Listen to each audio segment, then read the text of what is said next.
जय जगत गुरु, जय भारत। भाई और बहनों, कल होली का त्योहार है। जो होली वर्तमान में एक पाखंड का रूप ले चुकी है और वर्तमान में होली को मनाने वाला व्यक्ति एक प्रकार से मूर्ख व्यक्ति की श्रेणी में ही गिना जाएगा। लेकिन परम पूज्य सतगुरु रामपाल जी भगवान से उपदेश प्राप्त करने के बाद जो उनके भगत हैं, उनके फॉलोवर हैं, उनके लिए होली का त्योहार मनाना बिल्कुल निषेध है, वर्जित है। इसी विषय पर हम बात करेंगे। भगत भाई बहन यदि कोई मन में शंका रखते हैं, किसी भी प्रकार का उनको डाउट है मर्यादा खंडित होने का, तो वो अपनी शंकाएं भी व्यक्त कर सकते हैं कमेंट्स के माध्यम से। एक एक का समाधान भी किया जाएगा। और लाइव जुड़ते ही वीडियो को सबसे पहले सभी भाई बहन शेयर कर दें। हम ज्यादा समय के लिए लाइव नहीं आएंगे। तो शुरुआत करते हैं वीडियो की परमपिता परमेश्वर सतगुरु रामपाल जी भगवान की स्तुति से।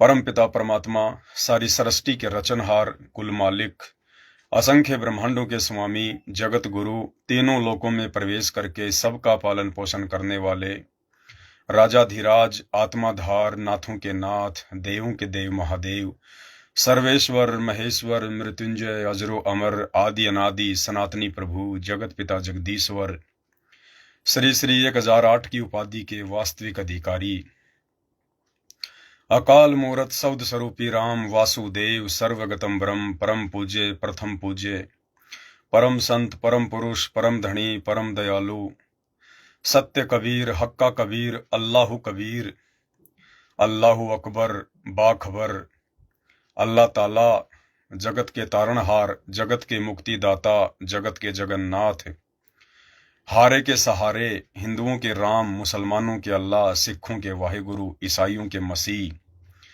दया के सागर दयानिधि, करुणा के सागर करुणानिधि, स्वयंभू परिभू, संकट मोचन, कष्ट हरण, मंगल करण, दुख भंजन, अविगत कबीर, निर्विकार निर्विषम परमात्मा, अलय अलेख सतगुरु, आदि अनादि सतगुरु, असली मर्यादा पुरुषोत्तम, असली राम, असली कृष्ण, असली घनश्याम, असली मुरारी, राजाओं के राजा, महाराजाओं के महाराजा, शहंशाहों के शहंशाह, सम्राटों के सम्राट, भगवानों के भगवान, अल्लाहों के अल्लाह, प्रभुओं के प्रभु, मसीहाओं के मसीह, सच्चे वाहिगुरु, बाबाओं के बाबा, पीरों के पीर, सर्वगुण संपन्न, अनंत कोटि कलाओं के स्वामी, अनंत कोटि ब्रह्मांडों के नायक, योगियों में महायोगी, ध्यानियों में महाध्यानी, सिद्धों में परम सिद्ध, ज्ञानियों में तत्व ज्ञानी, ब्रह्म ज्ञानी, महाज्ञानी, परम ज्ञानी, सच्चे रहनुमा, करीम अल्लाह, सुभान अल्लाह, दुनिया के अंतिम पैगंबर,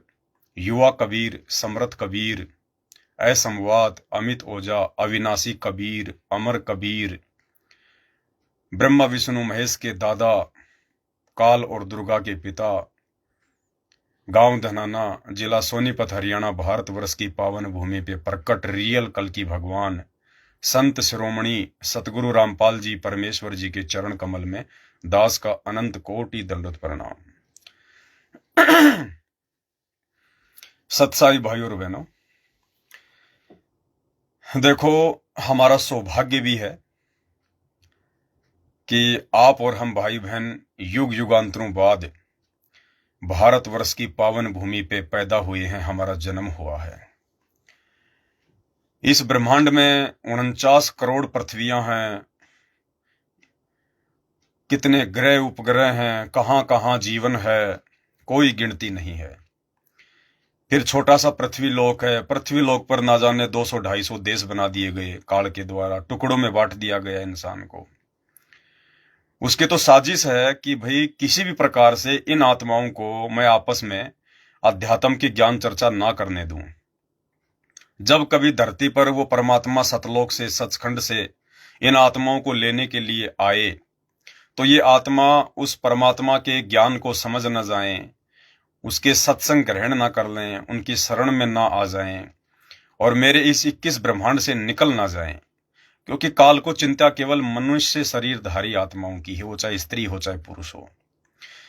क्योंकि इस पृथ्वी के जितने भी मानव शरीरधारी स्त्री पुरुष हैं, वो उसका भोजन है, उसका आहार है। काल कोई आलू टमाटर गाजर दम बिरयानी आलू बिरयानी है ये नहीं खाता है। वो मानव शरीरधारी स्त्री पुरुषों के शरीर की जो वासना होती है, जो गंध होती है, पूरे जीवन में अच्छे बुरे कर्म, खट्टा मीठा खाना, चटपटा भोजन करना, व्यसन करना, शराब बीड़ी गुटखा मांस तंबाकू चोरी जारी मिलावट व्यभिचार काला बाजारी धोखाधड़ी, ये वासना खाता है वो। तो जब इंसान ही नहीं रहेगा तो वासना क्या खाएगा, भूखा मरेगा, शराब लगा हुआ है। तो उसकी कोशिश है कि ये इंसान आपस में ना समझ जाएं, क्योंकि परमात्मा धरती पर आएगा तो किसी एक ही देश में आएगा, और एक देश में आएगा तो भाषा भी केवल वही यूज करेगा। खैर वे तो अनंत भाषाओं के ज्ञाता हैं, लेकिन जब परमेश्वर धरती पर आते हैं और जिस भी देश या प्रांत में आते हैं तो वहां की भाषा यूज करते हैं। बाकी तो परमात्मा ने हमें एप्लीकेशन दे दी है, परमात्मा ने ऐसी ऐसी टेक्नोलॉजी दे दी है, आज आप किसी भी भाषा को किसी भी एप्लीकेशन के माध्यम से आप उसका ट्रांसलेट कर सकते हैं, ये बात अलग है। लेकिन काल को तो पता है इस बात का कि वो परमात्मा अपने नियम तोड़ के चमत्कार नहीं करता, इसलिए वो जहां भी आएगा वहीं की भाषा यूज करेगा। तो उसने दुनिया भर में कितनी भाषाएं बना दी, कई हजारों की संख्या में, लाखों की संख्या में भाषाएं हैं। और उसको ये भी डर था कि वो संत, वो परमात्मा भारत देश में आएगा, विशेषकर भारत देश में आएगा, क्योंकि कबीर परमात्मा का भारत भूमि से विशेष नाता है, विशेष नाता। ये परमात्मा का हृदय है, भारत देश जो है परमात्मा का हृदय है। ये यहीं से परमात्मा अपनी आत्माओं को सतलोक ले जाने की जो है वो शुरुआत करते हैं। तो भारत देश में भी उसने कितने जो है बंटवारे कर दिए, कितने स्टेट बना दिए, हर स्टेट की भाषा अलग अलग कर दी। हरियाणा का आदमी केरला की भाषा नहीं समझ सकता, केरला का आदमी हरियाणा की भाषा नहीं समझ सकता, पंजाब का आदमी जो है तमिलनाडु की भाषा नहीं समझ सकता, और स्टेट में भी हर जिले की भाषा अलग अलग है। उसके बाद इसने 200-250 देश बना दिए, हर देश की भाषा अलग बना दी, उस देश में भी हर स्टेट की हर जिले की भाषा अलग अलग बना दी। मतलब इस काल ने इतने रोड़े पैदा कर दिए, इतना भयंकर षड्यंत्र जाल फैला दिया कि ये आत्माएं मेरे जाल से बाहर ना निकल जाएं, उस तत्वदर्शी संत के सत्संग सुन के अपना आत्म कल्याण ना करवा लें, उसकी मर्यादा में रह के भक्ति ना कर लें। ये षड्यंत्र है इसका। उसके बाद इसने दुनिया भर के त्योहार, फेस्टिवल, उत्सव, पता नहीं दुनिया भर की बकवादें इसने शुरू करवा दी, ताकि ये इंसान कमाता रहे और उन बकवादों में पैसा खर्च करता रहे, गधे बैल की तरह कमाए, फिर ब्याह शादी भात छूचक पेज लेन देन, होली दिवाली दशहरा मकर संक्रांति, दुनिया भर की बकवादें इसने शुरू करवा दी कि ये बैल और गधे की तरह कमाए जाए और इसी लेन देन में फंसा रहे, और इसको फुर्सत ही ना मिले सत्संग सुनने की, ज्ञान समझने की। इतना भयंकर जाल में उसने हमें बांट दिया। ऊपर से इसने धर्म बना दिए अलग अलग, वो कहता कि मेरा धर्म बढ़िया, वो कहता मेरा धर्म सर्वश्रेष्ठ है। फिर इसने जातियां बना दी दुनिया भर की, हमारी जाति श्रेष्ठ, हम ब्राह्मण, कोई कहता हम जाट हैं, हम क्षत्रिय हैं, हम यादव हैं, हम फलाने, हम दिखणे हैं। फिर इसने समुदाय बना दिए अलग अलग, पता नहीं कितने षड्यंत्र इसने पैदा कर दिए। तो भाई और बहनों, इसी षड्यंत्र का एक हिस्सा है ये होली। अब होली के बारे में हमारे 99% हिंदू भाई कुछ भी नहीं जानते, सिर्फ सांप वाली लकीर पीट रहे हैं, देखा देखी।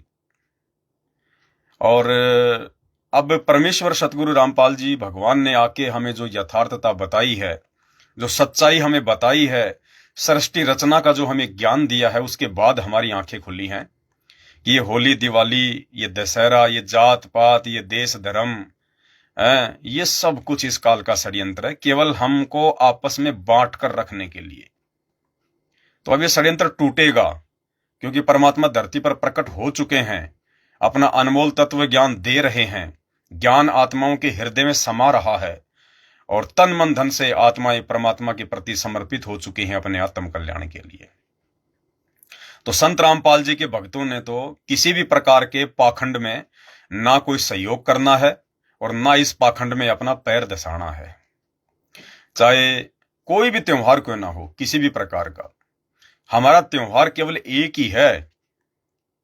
जिस दिन इस कलयुग की बिचली पीढ़ी में हमारे परमात्मा कबीर साहिब, सतगुरु रामपाल जी भगवान, आप और हम आत्माओं के आत्म कल्याण के लिए, उद्धार के लिए, मोक्ष प्राप्त करवाने के लिए जो सशरीर प्रकट हुए हैं 8 सितंबर 1951 को, ये 8 सितंबर का दिन आप और हम सभी भगत आत्माओं के लिए ये खुशी का दिन है, ये त्योहार है। लेकिन हमने इस 8 सितंबर को दुनिया वालों की तरह बकवाद करके नहीं मनाना है, कोई विशेष खुशी जाहिर करके नहीं मनाना है, दुनिया भर का आडंबर, पाखंड या डेकोरेशन वगैरह करके नहीं मनाना है। हमने इस दिन को याद करना है कि हे परमात्मा, कैसे हम नीच आत्माओं पर आपने रहम कर दिया, मेहर कर दी। परमात्मा, हम नीचों को इस काल के जाल से निकालने के लिए आप धरती पर प्रकट हुए, आप इस गंदे लोक में आए। उस दिन को हमने याद करना है, अपने परमात्मा में विशेष प्यार और जो है वो कसक बनानी है। उस दिन हमने छुट्टी करके और परमात्मा के विशेष जो है वो सत्संग सुनने हैं, मालिक की महिमा करनी है, परमात्मा के हमने गुणगान करने हैं। ये होता है वो दिन मनाना। दारू की बोतल खोल ली, बकरा काट लिया, दुनिया भर की चाइनीज लाइट लगा दी, पटाखे फोड़ दिए, ये तो बकवाद है, ये पाखंड है, ये ड्रामेबाजी है, ये भक्तों को शोभा नहीं देती है। तो अब ये जितने भी त्योहार हैं जो हमारा समय, श्वासें और धन बर्बाद करने के लिए इस काल का एक षड्यंत्र है, पूज्य गुरुदेव भगवान ने हमें यथार्थता बताई है। अब ये होली क्या है, आप और हम भाई बहनों को तो परमात्मा ने बता दिया, लेकिन ये जगत वाले जो संत रामपाल जी के सत्संग नहीं सुनते हैं, जो दूसरे संतों से, पंथों से जुड़े हुए हैं, या बहुत सारे लोग ऐसे हैं जिनको किसी संत या पंथ से जुड़ने का समय नहीं है, वो माया के जो है वो मजदूर बने हुए हैं, लेकिन फिर भी देखा देखी दुनिया भाग रही है। यथार्थता किसी को नहीं बता। किसी को भी पूछ लो कि भाई होली क्यों मनाई जाती है, होली मनाने के पीछे का रीजन क्या है, एक भी हिंदू को, जो संत रामपाल जी की शरण में है उनके अलावा एक भी हिंदू को इन त्योहारों की असलियत का नहीं पता, वास्तविकता का नहीं पता। ये कहेंगे अरे हमारे बाप दादा मनाते आ रहे हैं, पीढ़ी दर पीढ़ी लोग मनाते आ रहे हैं, और देखा देखी सांप वाली लकीर पीट रहे हैं, सच्चाई नहीं पता। अब होली के दिन लोग देखो किस प्रकार से 36 प्रकार के पकवान बनाएंगे, दुनिया भर का जो ईंधन है वो जला देंगे, वातावरण में कितना धुआं फैला देंगे, उस धुएं से और उस आग की तपन से कितने सूक्ष्म जीव मरेंगे, कितने पापी बन रहे हैं लोग। फिर दूसरे दिन दुनिया भर का रंग रोगन, दुल्हंडी के नाम पे ना कोई शर्म ना कोई लिहाज, बेशर्मी की हद पार हो रखी है। दुनिया भर की शराब पिएंगे, बकरे काटेंगे उस त्योहार के नाम पे। इसी को पाखंड कहते हैं। अब यथार्थता परमात्मा ने बताई जो किसी भी हिंदू को नहीं पता।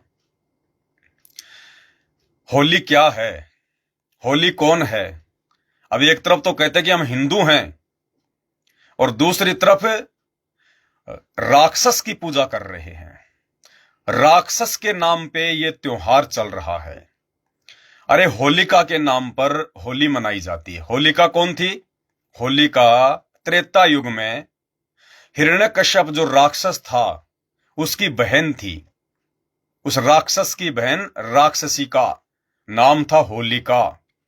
उसके नाम पे तो हमारे हिंदू भाई बहन ये त्योहार मनाते हैं, खुशी मनाते हैं, और फिर कहते हैं हम ज्ञानी हैं, हम वेद शास्त्रों के ज्ञाता हैं, हम सनातनी हैं।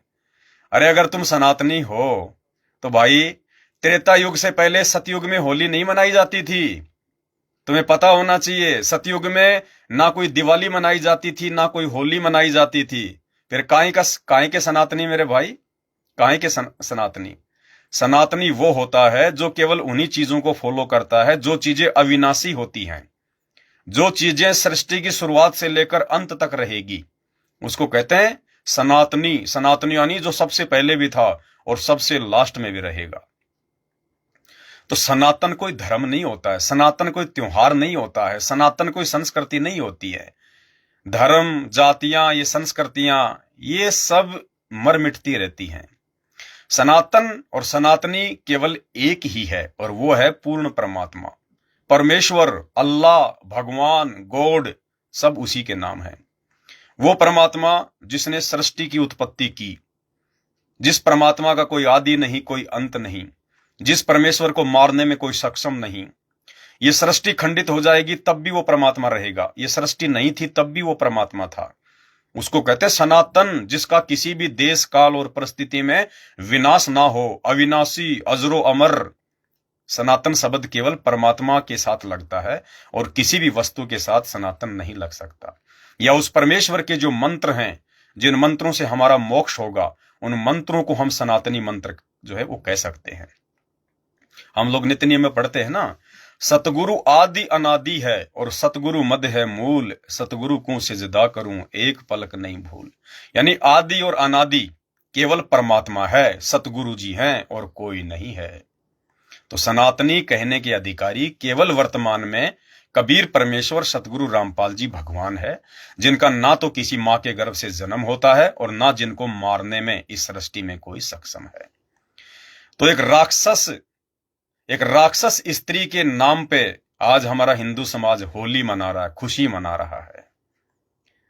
और आज क्या आवश्यकता है इस होली वाले इस त्योहार को मनाने की? कोई औचित्य नहीं निकलता इसका। अरे होली के दिन तो बैठ के लोगों ने अपने घर पर जो है दुख मनाना चाहिए, लोगों ने विचार करना चाहिए, चिंतन करना चाहिए। अगर तुम्हें होली की वास्तविकता का पता है तो त्रेता युग में हिरण्यकशिपु नाम का राक्षस था और उसकी बहन थी होलिका। और जो हिरण्यकश्यप था उसने ब्रह्मा जी से तप करके वरदान प्राप्त कर लिया था कि ना दिन में मरूं, ना रात में मरूं, ना अस्त्र से मरूं, ना शस्त्र से मरूं, ठीक है, ना धरती पे मरूं, ना आकाश में मरूं, ना जमीन पे मरूं, ना वहां मरूं, ना किसी देव से मरूं, ना महादेव से मरूं।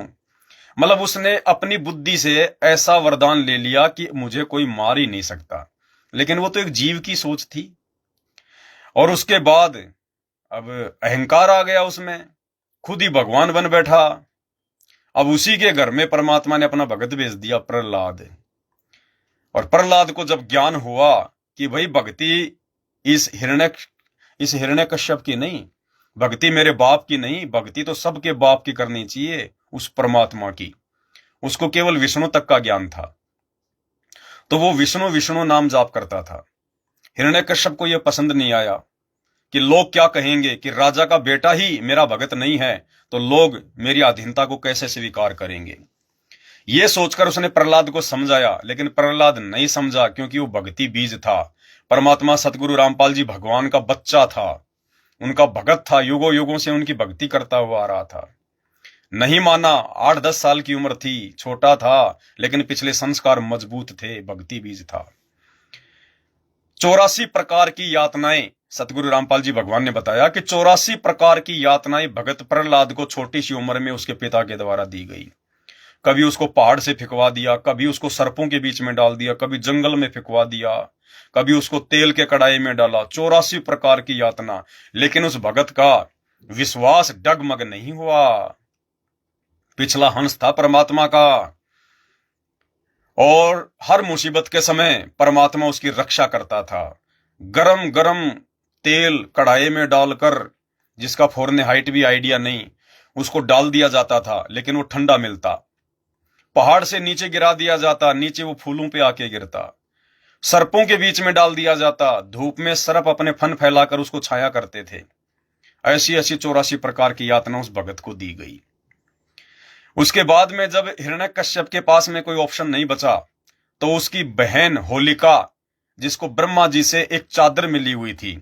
अब 99% हिंदू तो ये भी नहीं जानते कि होलिका को वरदान प्राप्त था या होलिका को ब्रह्मा जी से कोई चादर प्राप्त थी। अब ये बात भी सतगुरु रामपाल जी भगवान ने आके बताई है। होलिका को कोई वरदान प्राप्त नहीं था ब्रह्मा जी से कि तू आग में नहीं जलेगी। नहीं, होलिका को ब्रह्मा जी ने एक चादर दी हुई थी कि ये चादर ओढ़कर अगर तू आग में बैठेगी तो तुझे आग नहीं जला पाएगी। जैसे आजकल जो अग्निशमन वाले जो कर्मचारी होते हैं, कहीं आग लग जाती है तो फायर प्रूफ जो सूट होता है वो पहन के वो लोग आग में जाते हैं। तो इसी प्रकार से, क्योंकि परमात्मा ने बताया कि यहाँ का जो ये स्वर्ग लोक है, वहां की जो विज्ञान है, वहां की जो टेक्नोलॉजी है, वो धरती से लाखों गुना उत्तम टेक्नोलॉजी है। हम ये ना सोचें कि हमने इंटरनेट बना लिए, मोबाइल बना लिए, हवाई जहाज बना लिए, हेलीकॉप्टर बना लिए, कि हम लोग बहुत ज्यादा ज्ञानी हैं। हमारी यहाँ की विज्ञान से लाखों गुना सुपीरियर विज्ञान जो है यहाँ की स्वर्ग लोक की है। कैसे? हमने यहाँ पे एरोप्लेन बना लिया। अब एरोप्लेन तो बना लिया, लेकिन उसको चलाने के लिए हमारे को पेट्रोलियम चाहिए, उसको चलाने के लिए इंजन चाहिए। कब उसका इंजन फेल हो जाए, ऊपर से गिर जाए, कोई भरोसा नहीं। कब उसमें कोई टेक्निकल फॉल्ट आ जाए, उसको जो है वो पायलट चाहिए। उसको नीचे उतारने के लिए जो है वो एयरपोर्ट चाहिए, उसका मेंटेनेंस रखना पड़ता है। और स्वर्ग का विमान क्या है? लंका का राजा रावण जब उसने स्वर्गलोक पे उसने चढ़ाई की, इंद्र को हराया, उस समय वो कुबेर का पुष्पक विमान छीन के लेके आया था। जिस पुष्पक विमान में राम रावण युद्ध के बाद में श्री रामचंद्र जी अपनी पत्नी सीता जी को बैठाकर अयोध्या लाए थे, वो देवताओं का पुष्पक विमान था। वो वहां की टेक्नोलॉजी से बना हुआ था, और उसमें ना कोई तेल डलता था, ना उसमें कोई इंजन था, ना उसको कोई एयरपोर्ट की जरूरत पड़ती थी। और उस विमान की एक खासियत थी, उसमें अगर आप 1 करोड़ लोग भी बैठा दोगे, फिर भी एक सीट हमेशा खाली रहती थी। ये उस विमान की खासियत थी। तो ये धरती तो 4th क्लास की चीज है, बिल्कुल 4th क्लास की। यहां से लाखों गुना उत्तम विज्ञान तो सतगुरु रामपाल जी भगवान ने यहाँ के जो है मतलब स्वर्ग लोक की बताई। और यहाँ के स्वर्ग से अरबों खरबों ज्यादा उत्तम सुपीरियर टेक्नोलॉजी विज्ञान सतलोक की है। सतलोक की है, सचखंड की विज्ञान है, जिसका तो वर्णन ही नहीं किया जा सकता। तो उसको वो चद्दर मिली हुई थी होलिका को। अब कोई ऑप्शन नहीं बचा उसके पास, तो कहते हैं विनाश कालीन विपरीत बुद्धि। होलिका ने अपने भाई हिरण्यकश्यप से कहा कि भाई ऐसा करते हैं, मेरे को ब्रह्मा जी से ये चद्दर मिली हुई है, और तू अपने राक्षसों को बोल के और बहुत सारी लकड़ियां इकट्ठी करवा, और मैं इसको बैला फुसला के, क्योंकि बच्चा था वो प्रहलाद, बोली मैं इसको बैला फुसला के मैं इसको लकड़ियों पे लेके बैठ जाऊंगी, और तू पीछे से आग लगवा देना, और ये आग में जल के भस्म हो जाएगा। तो हिरण्यकश्यप को बड़ा अच्छा आइडिया लगा। ऐसा ही किया गया, लकड़ियां तैयार करवा दी बहुत ऊंची, क्योंकि त्रेता युग में 80-80, 90-90 फुट के तो स्त्री और पुरुष हुआ करते थे। तो बहुत सारी लकड़ियां जो है सेट करवा दी गई। अब होलिका ने क्या किया, प्रहलाद को बैला फुसला के और बोला बेटा चल, बोले वहां बैठेंगे, सबसे ऊपर दिखाई देंगे अपन, सबसे ऊपर। और बोला देख घबराना मत, देख मैं भी तो बैठी हूं यहाँ पे, कुछ नहीं बिगड़ेगा अपना, मैं भी तो बैठी हूं तेरे साथ में। तो खुद ने तो उसने चद्दर ओढ़ ली और प्रहलाद को उस चद्दर के बाहर अपनी गोद में लेके बैठ गई। उधर से राक्षसों ने आग लगा दी। अब आग लगने के बाद, अब वो तो परमात्मा का बच्चा था, उसका कौन क्या बिगाड़ सकता था? है? परमात्मा कहते हैं कहे कबीर शरण गह मेरी, हो रक्षा जल थल की। और हम रोज पढ़ते हैं असुर निकंदन रामायणी में।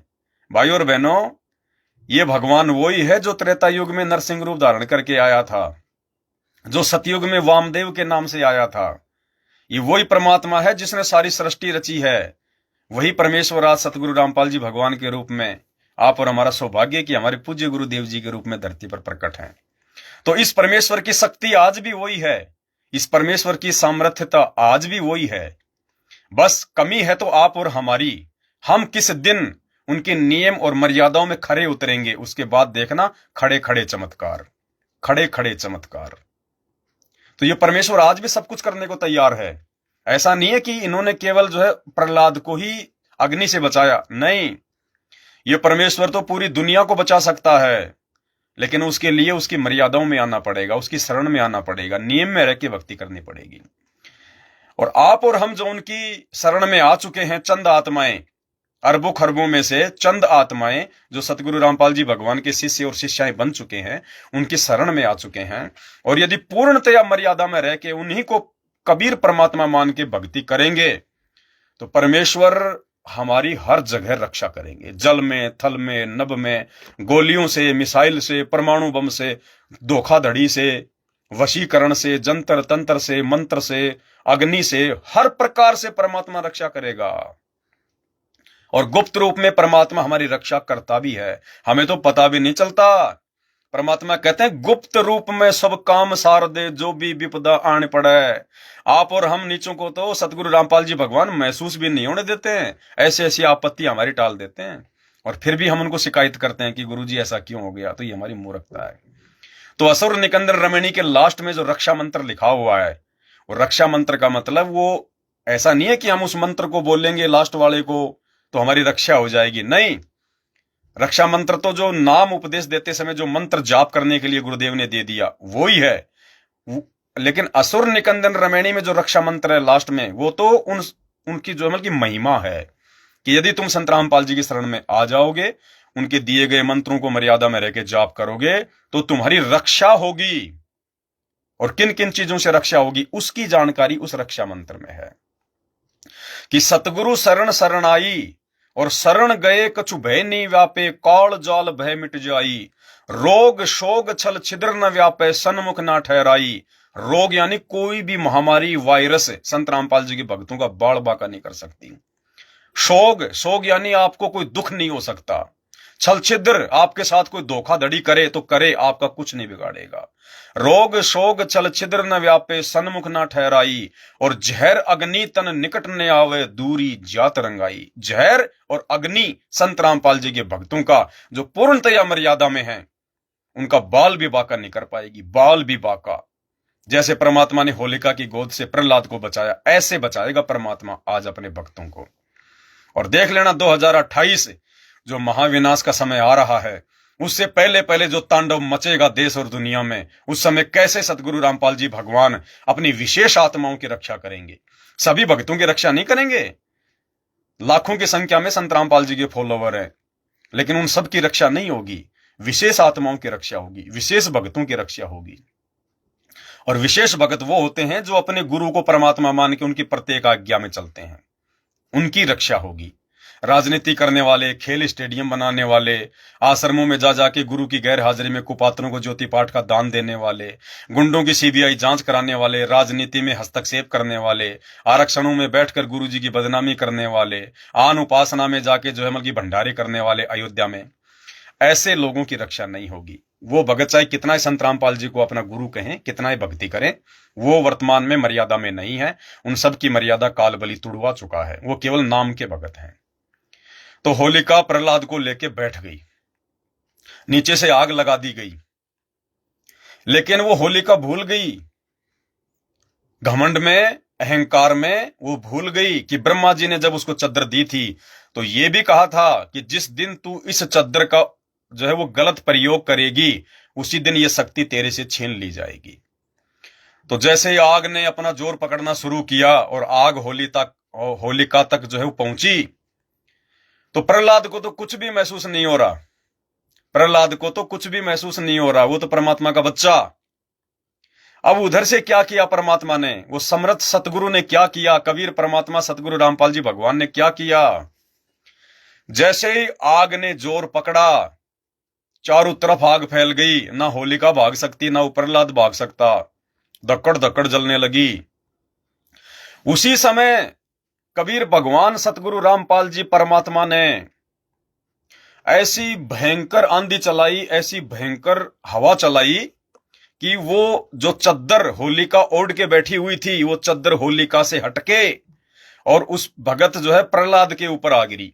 उस चद्दर ने उस बच्चे को जो है वो ढक लिया चारों तरफ से, और प्रहलाद बिल्कुल सुरक्षित हो गया। और होलिका जो है वो जलने लग गई, चिल्ला रही है, रो रही है, चिल्ला रही है, रो रही है, हे ब्रह्मा जी, हे ब्रह्मा जी, हे प्रजापति, आपने धोखा कर दिया, धोखा कर दिया। उसी समय ब्रह्मा जी प्रकट हो गए, बोले बेटी धोखा नहीं किया, तूने इस वरदान वाली इस चद्दर का नाजायज फायदा उठाया है। तो होलिका जल के खाक हो गई और भगत प्रहलाद की परमात्मा ने रक्षा की। यानी हमें शिक्षा लेनी चाहिए। आज जो अपने आप को सनातनी कहते हैं, हिंदू कहते हैं, फिर दारू के ठेकों पे जाके बैठते हैं, छोटी छोटी बातों पे लड़ाई झगड़ा करते हैं, मुकदमेबाजी करते हैं, चोरी जारी मिलावट ठगी, माता बहनों को उल्टी नजरों से देखते हैं, सही भक्ति नहीं करते, पाखंड पूजा करते हैं, मंदिरों में जाके पत्थरों की पूजा करते हैं, तीर्थों पे जाते हैं, उन तीर्थों का इतिहास भी नहीं पता 90% लोगों को है। 90% को उन तीर्थों का इतिहास भी नहीं पता कि वो तीर्थ क्यों बने हैं, उनके पीछे की असलियत क्या है। और फिर भी कहते हैं हम होली मना रहे हैं, हम होली मना रहे हैं, हम होली मना रहे हैं, हम हिंदू, हम हिंदू। अरे तुम्हें तो चिंतन करना चाहिए, ये विचार करना चाहिए कि हम भी वो भक्ति करें जो भक्ति उस भगत प्रहलाद ने की, जो आग में भी उसकी रक्षा हुई, परमात्मा सदा उसके साथ था। आप लोगों ने विचार करना चाहिए कि होली मनाते मनाते हम क्यों मर रहे हैं। आए दिन लोग एक्सीडेंट में मर रहे हैं, हॉस्पिटल जो है भरे पड़े हैं, दुनिया भर के रोगों में जो है दुनिया जो है वो घिरी हुई है। फिर क्यों नहीं विचार करते भाई? अगर तुम सनातनी हो, और प्रहलाद भी अगर सनातनी था, क्योंकि मुसलमानों के त्योहार तो हिंदू मनाता नहीं, ना मुसलमान को हिंदू के मनाते, तो तुम सनातनी, तुम्हारे ये त्योहार भी सनातनी, तो भगत प्रहलाद की आग में रक्षा कैसे होगी? तुम्हारी क्यों नहीं हो रही आज आग में रक्षा? तुम लोग क्यों मर रहे हो भाई? मध्य प्रदेश के हरदा में वो पटाखा फैक्ट्री में आग लग गई, कितने लोग मारे गए, क्यों रक्षा नहीं करी भगवान ने? वो भी तो होली मनाते हैं। दिल्ली की पेंट फैक्ट्री में आग लग गई, कितने लोग जो है वो जिंदा जल गए, अरे क्यों नहीं बचाया भगवान ने? भगत प्रहलाद को भी तो आग में बचाया था।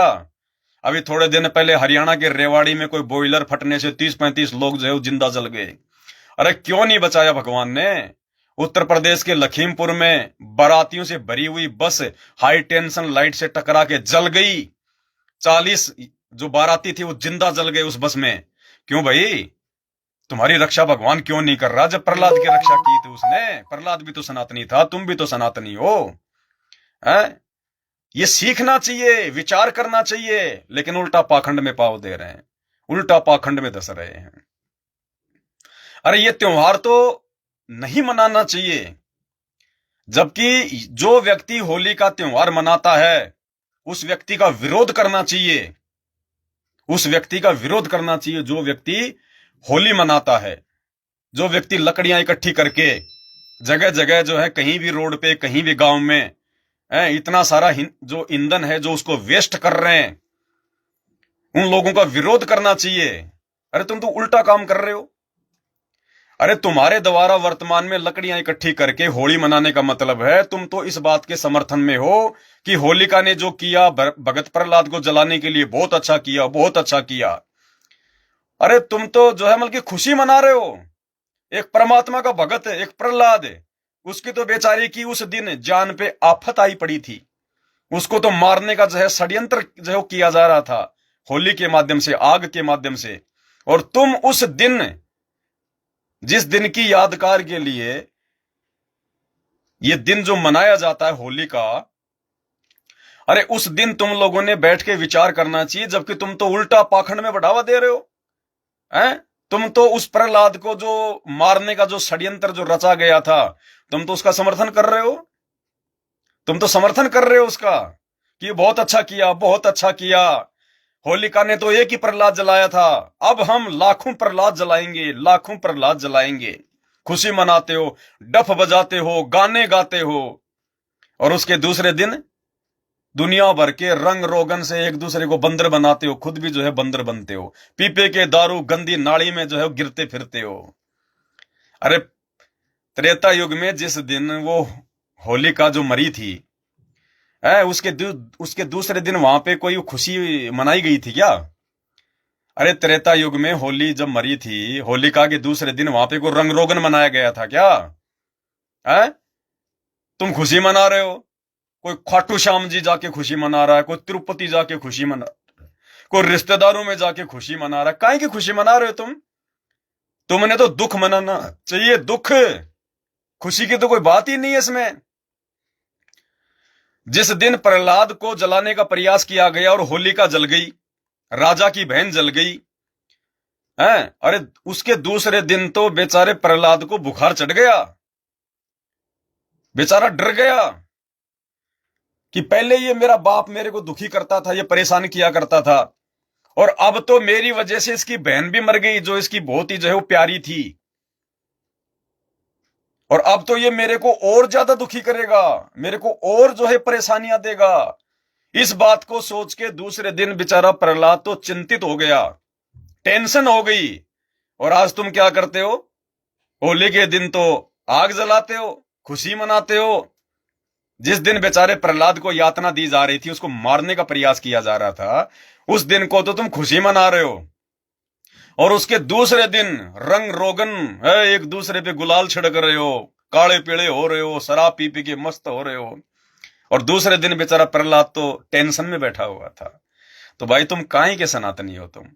तुम्हें अपनी संस्कृति का नहीं पता, तुम्हें अपने इतिहास का नहीं पता। जो त्योहार तुम लोग मना रहे हो, उन त्योहारों के पीछे की हकीकत तुम्हें नहीं पता, और फिर भी दम भरते हो कि हम सनातनी, हम सनातनी, हम सच्चे हिंदू, हम सच्चे हिंदू। काहे के सच्चे हिंदू? इस त्योहार का तो विरोध करना चाहिए। और ये त्योहार ज्यादा दिन का नहीं है। कोई भी त्योहार, एक अकेले हिंदुओं के त्योहार की बात नहीं कर रहा मैं। हिंदू, मुस्लिम, सिख, ईसाई, यहूदी, फारसी, मंगोली, जैनी, जो भी है, ये जितने भी त्योहार हैं जो पूरे विश्व में, ये सारे के सारे त्योहार सिर्फ 2028 तक। 2028 के बाद कोई फूकेगा भी नहीं इनको, फूकेगा भी नहीं कोई इनको। ये दुनिया की सारी बकवादें बंद हो जाएंगी 2028 के बाद। ये क्रिकेट के गेम खेलना बिल्कुल सत्यानाश हो जाएगा, बंद, खत्म। दुनिया भर की राजनीतिक पार्टियां बंद, खत्म। ये बॉलीवुड की ये गंदगी, फिल्में, धारावाहिक, सीरियल, नाटक, सब बंद, खत्म, नामो निशान मिट जाएगा। सिर्फ भक्ति चलेगी 2028 के बाद में, भक्ति। और भक्ति भी केवल जो संत रामपाल जी बताएंगे, क्योंकि 2028 इन 4 वर्षों के अंदर अंदर दुनिया वालों को अपनी औकात का पता चल जाएगा। किस बात को लेके ये लोग चांद पर पहुंच रहे हैं, किस बात को लेके घमंड है, किस बात को लेके अहंकार है। अनाज के दाने दाने को तरस जाएंगे। दुनिया भर से आपत्तियां घेरेंगी आके, प्राकृतिक आपत्तियां, मानव निर्मित आपत्तियां। इंसान को अपनी औकात याद आ जाएगी, घुटनों पे आ जाएगा इंसान। बहुत थोड़ी जनसंख्या रह जाएगी पूरे विश्व की, और उसके बाद जो धार्मिक आत्माएं होंगी केवल वही शेष रहेंगी। और दोबारा से इस कलयुग में सतयुग की शुरुआत होगी, सतयुग की, क्योंकि ये युग परिवर्तन का समय है। लेकिन इस बात से संत रामपाल जी के भक्तों के अलावा बाकी दुनिया अनजान है, बेजान है। इसलिए भाई अभी लोग, कोई अपने पैसे के नशे में है, कोई अपनी संपत्ति के नशे में है, कोई अपनी नौकरी के नशे में है, कोई किस चीज के नशे में है, कोई अपने शरीर के नशे में है। ये सारे नशे फीके पड़ जाएंगे 2 मिनट में, सारे नशे फीके पड़ने वाले हैं दुनिया के 2028 तक। तो भाई और बहनों, हमें सतगुरु ने आके वास्तविकता बता दी, ये तत्व ज्ञान दे दिया। अब हमारे लिए यदि सबसे अहम, सबसे सुप्रीम और सबसे प्रथम रखकर आगे बढ़ने के लिए कोई चीज है तो वो है गुरु मर्यादा।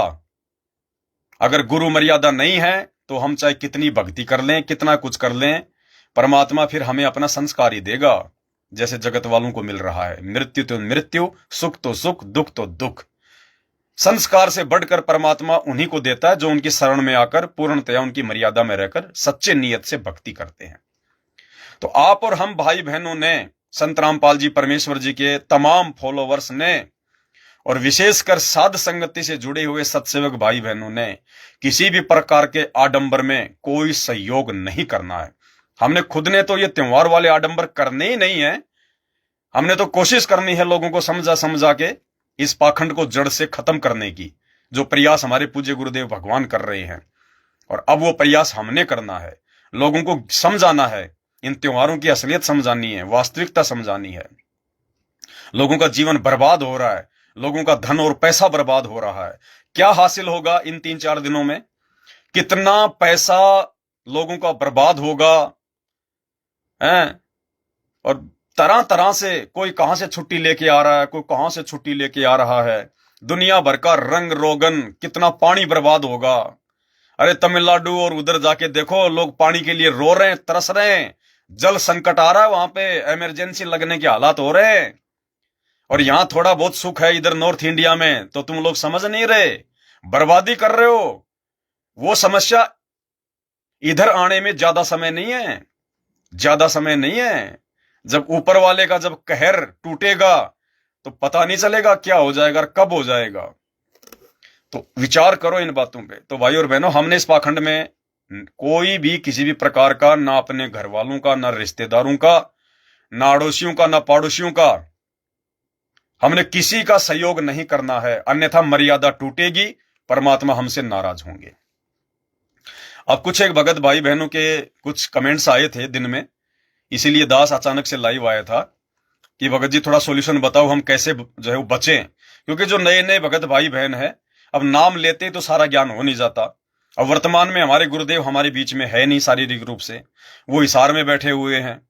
अब ऐसे में पीछे से उनका जो परिवार है, उनके बेटा बेटी भाई बंधु रिश्तेदार हैं, जो लोग सतलोक आश्रम खोल खोल के बैठ गए हैं, उन्होंने धर्म को अपना धंधा बना लिया। वो भक्तों को सच्चाई बताते नहीं, नाम देने से पहले नियम उनको समझाते नहीं, अच्छे से उनकी शंकाओं का समाधान नहीं करते, तो बेचारे मर्यादा जो है वो तोड़ बैठते हैं। और धीरे धीरे मर्यादा टूटने से फिर लाभ होगा नहीं, परमात्मा का नियम है। फिर वो भक्ति मेरे भगवान में दोष देखना शुरू जो है वो कर देते हैं। तो कुछ एक शंकाएं दास के पास में आई थी, बाकी मैं देख लेता हूं ऐसा और कोई कमेंट्स वगैरह कुछ आया हो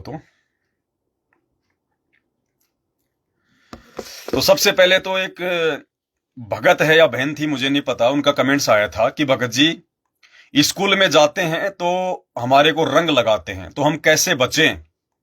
देखो भाई, या तो जिस दिन स्कूल में होली मनाई जाती है, धुलंडी मनाई जाती है, वो चाहे एक दिन बाद में मनाई जाती हो, चाहे एक दिन पहले मनाई जाती हो, उस दिन आप स्कूल की छुट्टी कर लो, आपने उस दिन स्कूल नहीं जाना है।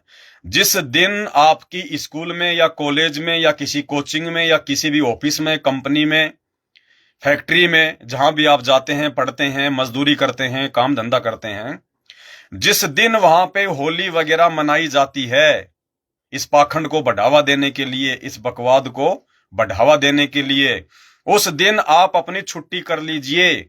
आपने उस दिन वहां जाना ही नहीं है। ना रहेगा बांस, ना बजेगी बांसुरी। और किसी कारण से आपको जाना भी पड़ जाए तो आपने उन लोगों से दूर ही रहना है। उन लोगों को बता दीजिए कि भाई देखो, हम कोई रंग वांग नहीं लगवाते हैं, आप हमें रंग ना लगाइएगा। तो जबरदस्ती कोई करता नहीं, फिर भी कोई एक आधा निकम्मा जबरदस्ती अगर आप रंग वगैरह डाल भी दे, तो आपकी इच्छा नहीं होनी चाहिए कि लोग मुझे भी रंग लगाएं या मैं भी लोगों को रंग लगाऊं। आपकी अंदर से बिल्कुल भी इच्छा नहीं होनी चाहिए। और उसके बावजूद यदि कोई जबरदस्ती या कोई पीछे से, धोखे से या अचानक अगर आपके ऊपर रंग वगैरह डाल देता है, तो उसमें फिर आपको कोई दोष नहीं है। घर आकर अपना साफ करके परमात्मा को दंडवत प्रणाम करके अपनी भक्ति करें, यही तरीका है, दूसरा कोई तरीका नहीं है। जितने भी भगत भाई बहन किसी ऑफिस में काम करते हैं, किसी फैक्ट्री में काम करते हैं, कोई सिक्योरिटी गार्ड की नौकरी करता है, आपने इस दिन उस कंपनी से, उस फैक्ट्री से अगर आपको 1 करोड़ रुपए का भी कोई इनाम दिया जाता है, आपने बिल्कुल भी स्वीकार नहीं करना है। बिल्कुल भी स्वीकार नहीं करना आपने।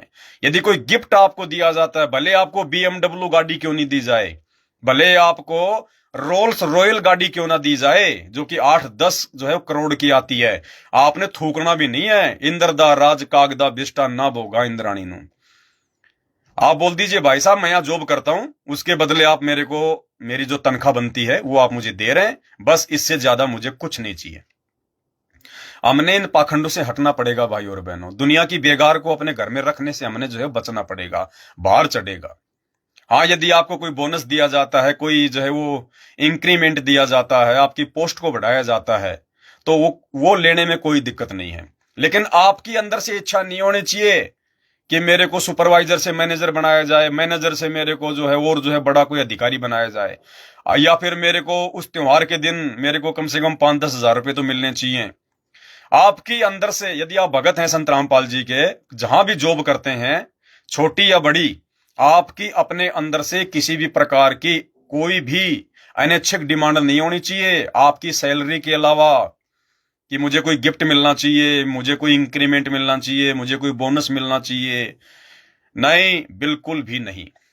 तो इन बातों का आपने विशेष तौर पर ध्यान रखना है। यानी उन लोगों को भी ये विचार करने के लिए आपने विवश करना चाहिए कि यार एक तरफ तो मेरी फैक्ट्री में अन्य जो लेबर हैं, जो लोग जो काम करते हैं, जो कारीगर हैं, वो तो 10-15 दिन पहले हाय हाय करने लग जाते हैं, हाय हाय करने लग जाते हैं। सर अब की बार क्या दोगे, सर पिछली बार तो आपने जो है वो दिया था, अब की बार आप हमें क्या दोगे। उनके अंदर जो है इच्छाएं आनी शुरू हो जाती हैं कि पिछली बार तो होली पे दिवाली पे हजार हजार रुपए दिए थे, अब की बार कम से कम 2-2 हजार तो देंगे। नहीं, ये भगत की बिल्कुल भी इच्छा नहीं होनी चाहिए, बिल्कुल भी। और आपने उनके किसी भी प्रकार की वो भीख है हमारे लिए, दुनिया के लिए भले वो गिफ्ट है, लेकिन वो गिफ्ट हम भक्तों के लिए भीख है, भीख। हमने उनकी भीख को स्वीकार नहीं करना, चाहे वो नगद पैसा दे, चाहे वो कोई गिफ्ट दे, चाहे कोई बर्तन दे, चाहे कोई कपड़ा दे, चाहे कोई मोटरसाइकिल दे, चाहे कोई BMW दे। भाई और बहनों, ये दुनिया इस ज्ञान से और इस विधान से और इस विशेष विज्ञान से, क्योंकि इस तत्व ज्ञान से बढ़कर दुनिया की कोई विज्ञान नहीं है। तो दुनिया अभी अनजान है, भले वो जज हैं, प्रधानमंत्री हैं, राष्ट्रपति हैं, अपने आप को बहुत ज्यादा इंटेलिजेंट समझते हैं, लेकिन आध्यात्मिक मार्ग में वो 0/0 हैं। और ये पूरी दुनिया 2028 के बाद में इन्हीं बातों को फॉलो करेगी जो बातें बैठ के आज आप और हम कर रहे हैं। जिन नियम और मर्यादाओं की बातें आज आप और हम कर रहे हैं, ये पूरी दुनिया इन्हीं बातों को फॉलो करेगी। लेकिन वर्तमान में परमात्मा ने हमें इस संघर्ष के लिए चुना, ये हमारा सौभाग्य है। तो परमेश्वर ने इस अरबों खरबों की जनसंख्या में से आप और हम चंद भाई बहनों पर विश्वास किया, हमें ये सेवा बख्शी परमात्मा ने हमारे ऊपर विश्वास करके, तो हमने भी परमात्मा के विश्वास को डगमग नहीं होने देना है। हमने तोड़ना नहीं अपने बाप का विश्वास। हमने दुनिया को देख के नहीं चलना है कि हमारी इन बातों को सुनकर ये दुनिया क्या सोचेगी, फैक्ट्री में लोग क्या कहेंगे कि यार तू मूर्ख है क्या। अरे बड़ी मुश्किल से तो साल भर में ऐसा कोई मौका आता है इन सेठ लोगों को लूटने का, है? हम तो मजदूर है, साल भर में तो कुछ मिलता है नहीं, होली दिवाली पे तो कुछ मिलता है, और तू वो मौका भी चूक रहा है। तो भाई और बहनों, हमने अपने साथियों की बात नहीं माननी, हमने दुनियादारी देख के नहीं चलना, हमने नेक नीति अपनी मर्यादाओं का ध्यान रखना, अपने भगवान को प्रसन्न करना है। अरे क्या देगा वो ज्यादा से ज्यादा भीख में, क्या देगा? एक मिठाई का डब्बा दे देगा, एक जोड़ी कपड़े की दे देगा, 4-5 हजार रुपए दे देंगे। क्यों हम वो भीख लें? हम क्यों भिखारी बने? भिखारी अपने भगवान के बनेंगे। मेहनत इसलिए करते हैं क्योंकि हमने अपना पेट पालना है, और मेहनत कर रहे हैं तो मेहनत का पैसा लेंगे, फालतू का पैसा हम नहीं लेंगे। ना जाने वो किस तरीके से वो कमा रहा है, आप जहां काम कर रहे हैं, ना जाने वो व्यक्ति क्या है, क्या उसकी सोच है, क्या वो पूजा पाठ करता है, कैसे उसके कुविचार हैं, 2 नंबर से कमा रहा है, क्या कमा रहा है, क्या नहीं कमा रहा है। अब हमारी सैलरी के अलावा यदि हमें कोई भी चीज वो देगा, चाहे पैसा हो, चाहे कोई वो गिफ्ट हो, तो वो अपने जो है मतलब कि मुनाफे में से देगा, और मुनाफा आपको पता है कि भाई वो सही नहीं है। क्योंकि संत रामपाल जी की शरण में आने से पहले और कोई भी व्यक्ति सही तरीके से नेक नीति से अपना काम धंधा जो है वो कर ही नहीं सकता। कहीं ना कहीं झूठ, छल, ठगी, कुछ ना कुछ जरूर शामिल होगा। तो हमने भाई और बहनों उस भीख को बिल्कुल भी स्वीकार नहीं करना है।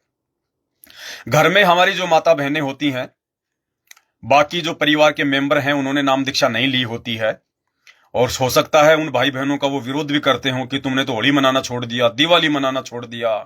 तो भाई और बहनों, कुछ एक बातें हैं वहां पे हम लोग उनके साथ में एडजस्ट हो सकते हैं, लेकिन कुछ एक बातें ऐसी हैं किसी भी कीमत पर एडजस्ट नहीं होना है। आप बहन हैं या माता है, आपका काम है खाना वाना बनाना। अब चाहे होली हो, चाहे दिवाली हो, चाहे कोई भी त्योहार हो, आप तो अपना रोजाना जो खाना बनाती हैं उस हिसाब से जो भी सामान वो आपको लाके दें, चाहे हलवा पूड़ी बनवाएं, चाहे चावल सब्जी बनवाएं, हैं, चाहे आपसे वो लड्डू बनवाएं, चाहे आपसे वो जलेबी बनवाएं, आप तो उनको बना के दे दो, क्योंकि आपको तो बाकी दिनों की तरह सामान ला के दिया जा रहा है। बाकी दिन भी आप अपना खाना बनाती हैं, उस दिन भी आप उसी हिसाब से अपना खाना बनाओ। वो अपना त्योहार मना रहे हैं, हमें कोई लेना देना नहीं है। वो अपना देवी देवताओं को भोग लगा रहे हैं, अपनी पाखंड पूजा में कुछ भी करें, उनको करने दो। आपने सहयोग नहीं करना, आपने सिर्फ खाना बना के दे देना है, और वो भी वेज, शाकाहारी। अगर कोई बकरे की टांग ले आए, कोई जो है मुर्गा ले आए और कह दे इसको बना दे, नहीं भैया, बिल्कुल नहीं बनेगा, हाथ ही नहीं लगाएंगे 1% भी। बाढ़ में जाए तेरी होली, बाढ़ में जाए तेरी दिवाली, घर में रखना तो रख, नहीं रखना तो कोई बात नहीं, तेरे जैसे 36 हैं। परमात्मा साथी हमारा, असली बाप, असली पति, असली परमेश्वर अब सतगुरु रामपाल जी भगवान है। मीरा बनना पड़ेगा, मीरा, और भक्तों ने मंसूर बनना पड़ेगा मर्यादाओं को लेके। अब ढील नहीं चलेगी इस भक्ति मार्ग में, जरा सी ढील परमात्मा को बहुत दुखी करती है। लड़ना नहीं, झगड़ना नहीं, लेकिन प्यार प्रेम से, ज्ञान आधार से अपने गुरु पर विश्वास करके संघर्ष जरूर करना है। संघर्ष करेंगे तो मजबूत बनेंगे, निखरेंगे, परमात्मा भी प्रसन्न होगा। और फिर भगवान कौन सा दूर है, गुरुदेव कहते हैं दो लाला जी आपस में लड़ रहे थे, एक ने कहा मैं तेरे बाट मारूंगा, दूसरा बोला मैं क्या चुपचाप बैठूंगा। अरे जब भगत संघर्ष करेगा तो भगवान क्या चुपचाप बैठेगा फिर? लेकिन हम लोग पहले ही घुटने ढीले कर देते हैं, हम पहले घबरा जाते हैं, तो फिर भगवान भी पीछे हट जाता है। तो हिम्मत करनी है, खाना बना के दे दो, शुद्ध शाकाहारी, चाहे कोई भी मिठाई कोई भी खाना बनवाते हैं बनवा के दे दो। लेकिन ध्यान रखना, आपने जो खाना जो बना दिया, उस खाने में से वो लोग होली पर जो भोग भाग लगाते हैं अपने देवी देवताओं को, जो मर्जी करते हैं, उस खाने में से जितना वो भोग के लिए निकालते हैं अलग किसी थाली में या जो है वो कटोरी में, और अपनी जो पूजा पाठ में वहां पे जो लगाते हैं जो करते हैं, वो अलग से भोग के लिए निकाला हुआ भोजन आप उपदेशी भगत भाई बहनों ने प्रयोग नहीं करना है। वो ये कहें कि लो जी हमारा भोग लग गया, तुम तो खाओगे नहीं, कम से कम बांट तो दो। नहीं, हाथ ही नहीं लगाना, नहीं बांटेंगे भैया। गलत काम करना और गलत काम में सहयोग करना, यानी शास्त्र विरुद्ध भक्ति और काम करना, और शास्त्र विरुद्ध भक्ति और कर्मों में सहयोग करना, दोनों महापाप है। नहीं भैया, तुम देखो, तुम्हारा मुझे कोई लेना देना नहीं, बांटना नहीं बांटना, खाना है या फिर कुत्ते ने डालना है, तुम जानो, तुम्हारा काम जाने। बाकी भोजन जो बचा हुआ है उस भोजन में से आप खाओ, उस भोजन में से आप जितना खाते हो उतना निकालो अपनी थाली में। और यदि आप अपने गुरुदेव भगवान को छोटी भोग की आरती के साथ भोग लगा सकती हो तो भोग लगाओ। लेकिन ध्यान रखना, अगर छोटी भोग की आरती के साथ भोग लगाना है तो सारा का सारा भोजन जो है वो देसी घी का होना चाहिए, क्योंकि तेल से या डालडा से बना हुआ कोई भी व्यंजन सतगुरु रामपाल जी भगवान को अर्थात पूर्ण परमात्मा को भोग नहीं लगता है। देवी देवता खाते हैं ये तेल से लगे हुए डालडा वाले, ये इनको लगता है। दारू का भोग इन देवताओं को लगे, भैरू जी को, माता जी को दारू चढ़ती है, घटिया से घटिया चीज बताओ और क्या हो सकती है। शराब वगैरह इनको चढ़ती, मांस वगैरह इनको चढ़ाते देवी देवताओं को। हमारे भगवान तो शुद्ध देसी घी के व्यंजन खाता है, स्वीकार करता है, और खा के फिर हमारे लिए छोड़ देता है, वो हमारे लिए अमृत बन जाता है। तो अगर वो शुद्ध देसी घी का बना हुआ है तो अपने गुरु जी को छोटी भोग की आरती लगाओ, उसके बाद में खाओ। अन्यथा अगर कोई तेल वाल का है या वैसे है तो आप जी अपनी परमात्मा ने जो बता रखा है, खाना खाने से पहले अन्नदेव की छोटी आरती और खाना खाने के बाद में अन्नदेव की बड़ी आरती, बस उस हिसाब से अपना खाना खाना है। अब होली के दिन क्या होता है, अब लोग फालतू की ड्रामेबाजी, बाकी दिन तो एक दूसरे को गालियां देंगे, बाकी दिन तो उसकी वो चुगली करेगा, उसकी वो चुगली करेगा, और होली दिवाली पे क्या करेंगे, वो उसके घर जाएगा, वो उसके घर जाएगा, कोई पतासे लेके जाएगा, कोई लड्डू लेके जाएगा, कोई अंगूर लेके जाएगा, हैं जिनके शकल बाकी दिन देखते नहीं, उनके पैरों में धोख खाएंगे। माता जी आशीर्वाद, दादाजी आशीर्वाद, लो जी खील मखाने लो, लो जी ये बतासे लो। ध्यान रखना, ना हमने इस प्रकार की फालतू की ड्रामेबाजी करने किसी दूसरे के घर जाना है, और हमने ना अपने पैर छुआने हैं, ना हमने किसी के पैर छूने हैं। पैर केवल एक भगवान के छुए जाते हैं, केवल एक परमात्मा के। इंसान इंसान के पैर नहीं छूता, भगवान के पैर छुए जाते हैं। सिजदा करो तो अपने भगवान को, चरण छुओ तो अपने भगवान के। तो हमने ये फालतू की ड्रामेबाजी नहीं करनी। अगर कोई घर पे आ जाता है और कोई पैर छूने का अगर प्रयास करता है तो पहली बात तो उसको कहो बस बस भैया, हो गया हो गया हो गया हो गया। फिर भी कोई जबरदस्ती अगर वो पड़ी जाता है तो कोई दिक्कत नहीं, फिर उसमें हमारे को दोष नहीं है। हमारी अंदर से इच्छा नहीं होनी चाहिए कि ये मेरे पैर छुए मुझे इज्जत दे, नहीं। भक्ति मार्ग में अगर कोई इज्जत का भूखा अगले जन्म में गधा बनेगा, नंगा घूमेगा, फिर देखना तेरी कितनी इज्जत होगी। तो भगत होता है वो इज्जत और बेइज्जती से दूर होता है। अगर कोई सामान सट्टा लेके आ जाए, कोई जलेबी या कुछ और खाने पीने की चीजें लेके आ जाए आपस में प्यार बढ़ाने के लिए, फॉर्मेलिटी के लिए, हमने किसी का कुछ भी स्वीकार नहीं करना, क्योंकि वो पाप है, पाप। ना वो भोग लगाते, ना वो भगवान की शरण में, शास्त्र विरुद्ध सारे वो काम कर रहे।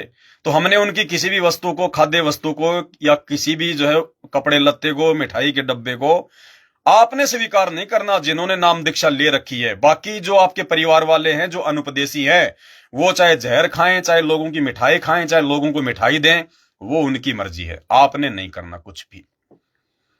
बहुत सारी जगह होली दिवाली पे माता बहनों के गहने वगैरह या घर में जो पैसे होते हैं उनको जहां पे अपना वो जोत वात लगाते हैं, पूजा पाठ करते हैं, वहां पे वो रख देते हैं। तो आप माता बहनों ने अपना गहना, अपने पैसे आपने उस पूजा पाठ में सहयोग के लिए नहीं देना है। यदि आपके गहने आपकी सासू के पास में रखे हुए हैं तो वो जो मर्जी करे, उसमें फिर आपको कोई दोष नहीं है, ना आपने कोई सहयोग करना है। तो इन चीजों का विशेष ध्यान रखना हमने। और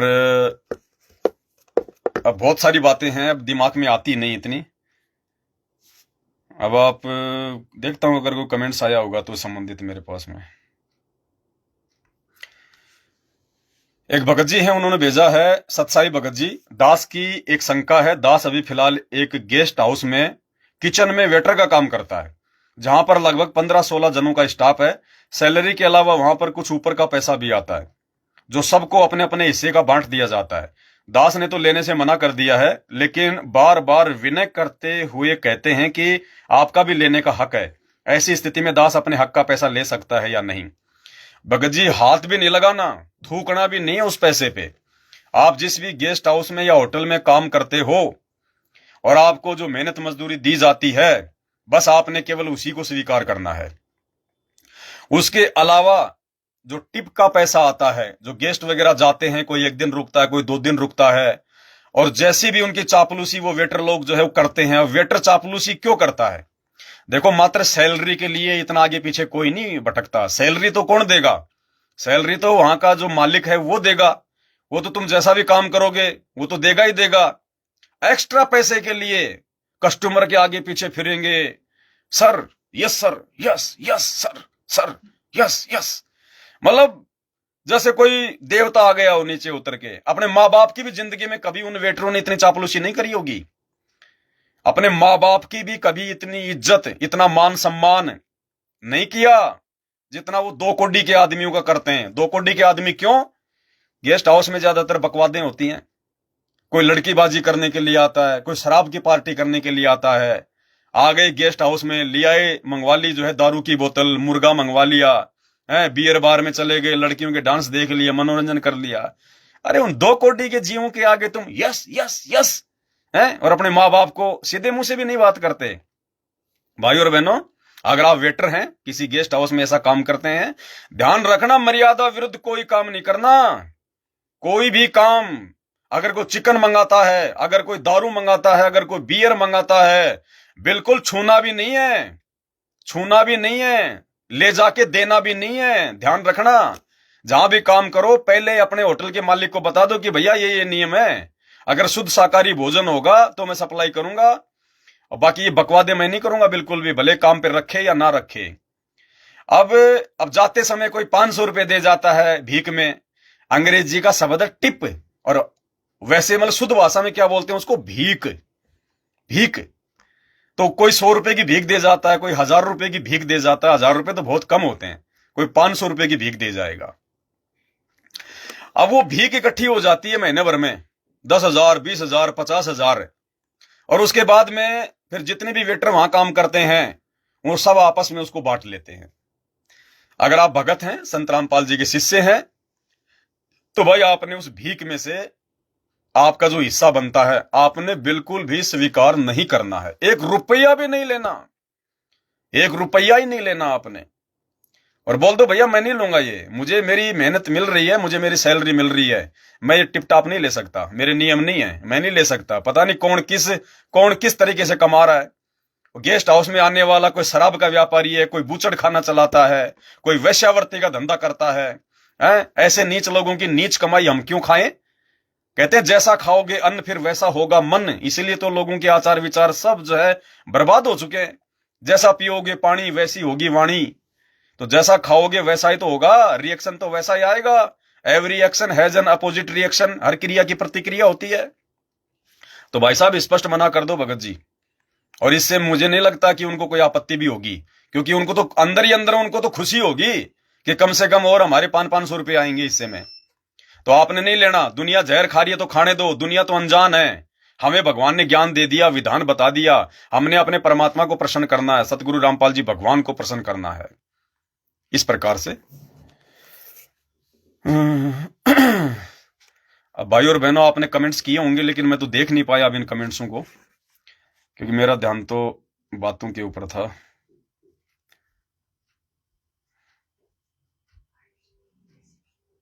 अरे कोई कमेंट्स आया क्या? नहीं आया कोई ऐसा?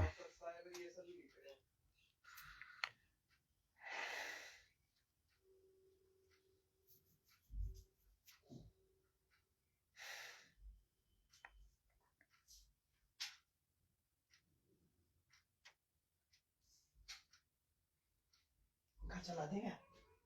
नहीं नहीं रहने दो। लाइट चली गई। एक क्या है बहन जी का ऑडियो है कि सुन लेते हैं क्या। की जयबंदी छोड़ के लौट सतगुरुदेव की जयबंदी छोड़ के लौट कोई और न की।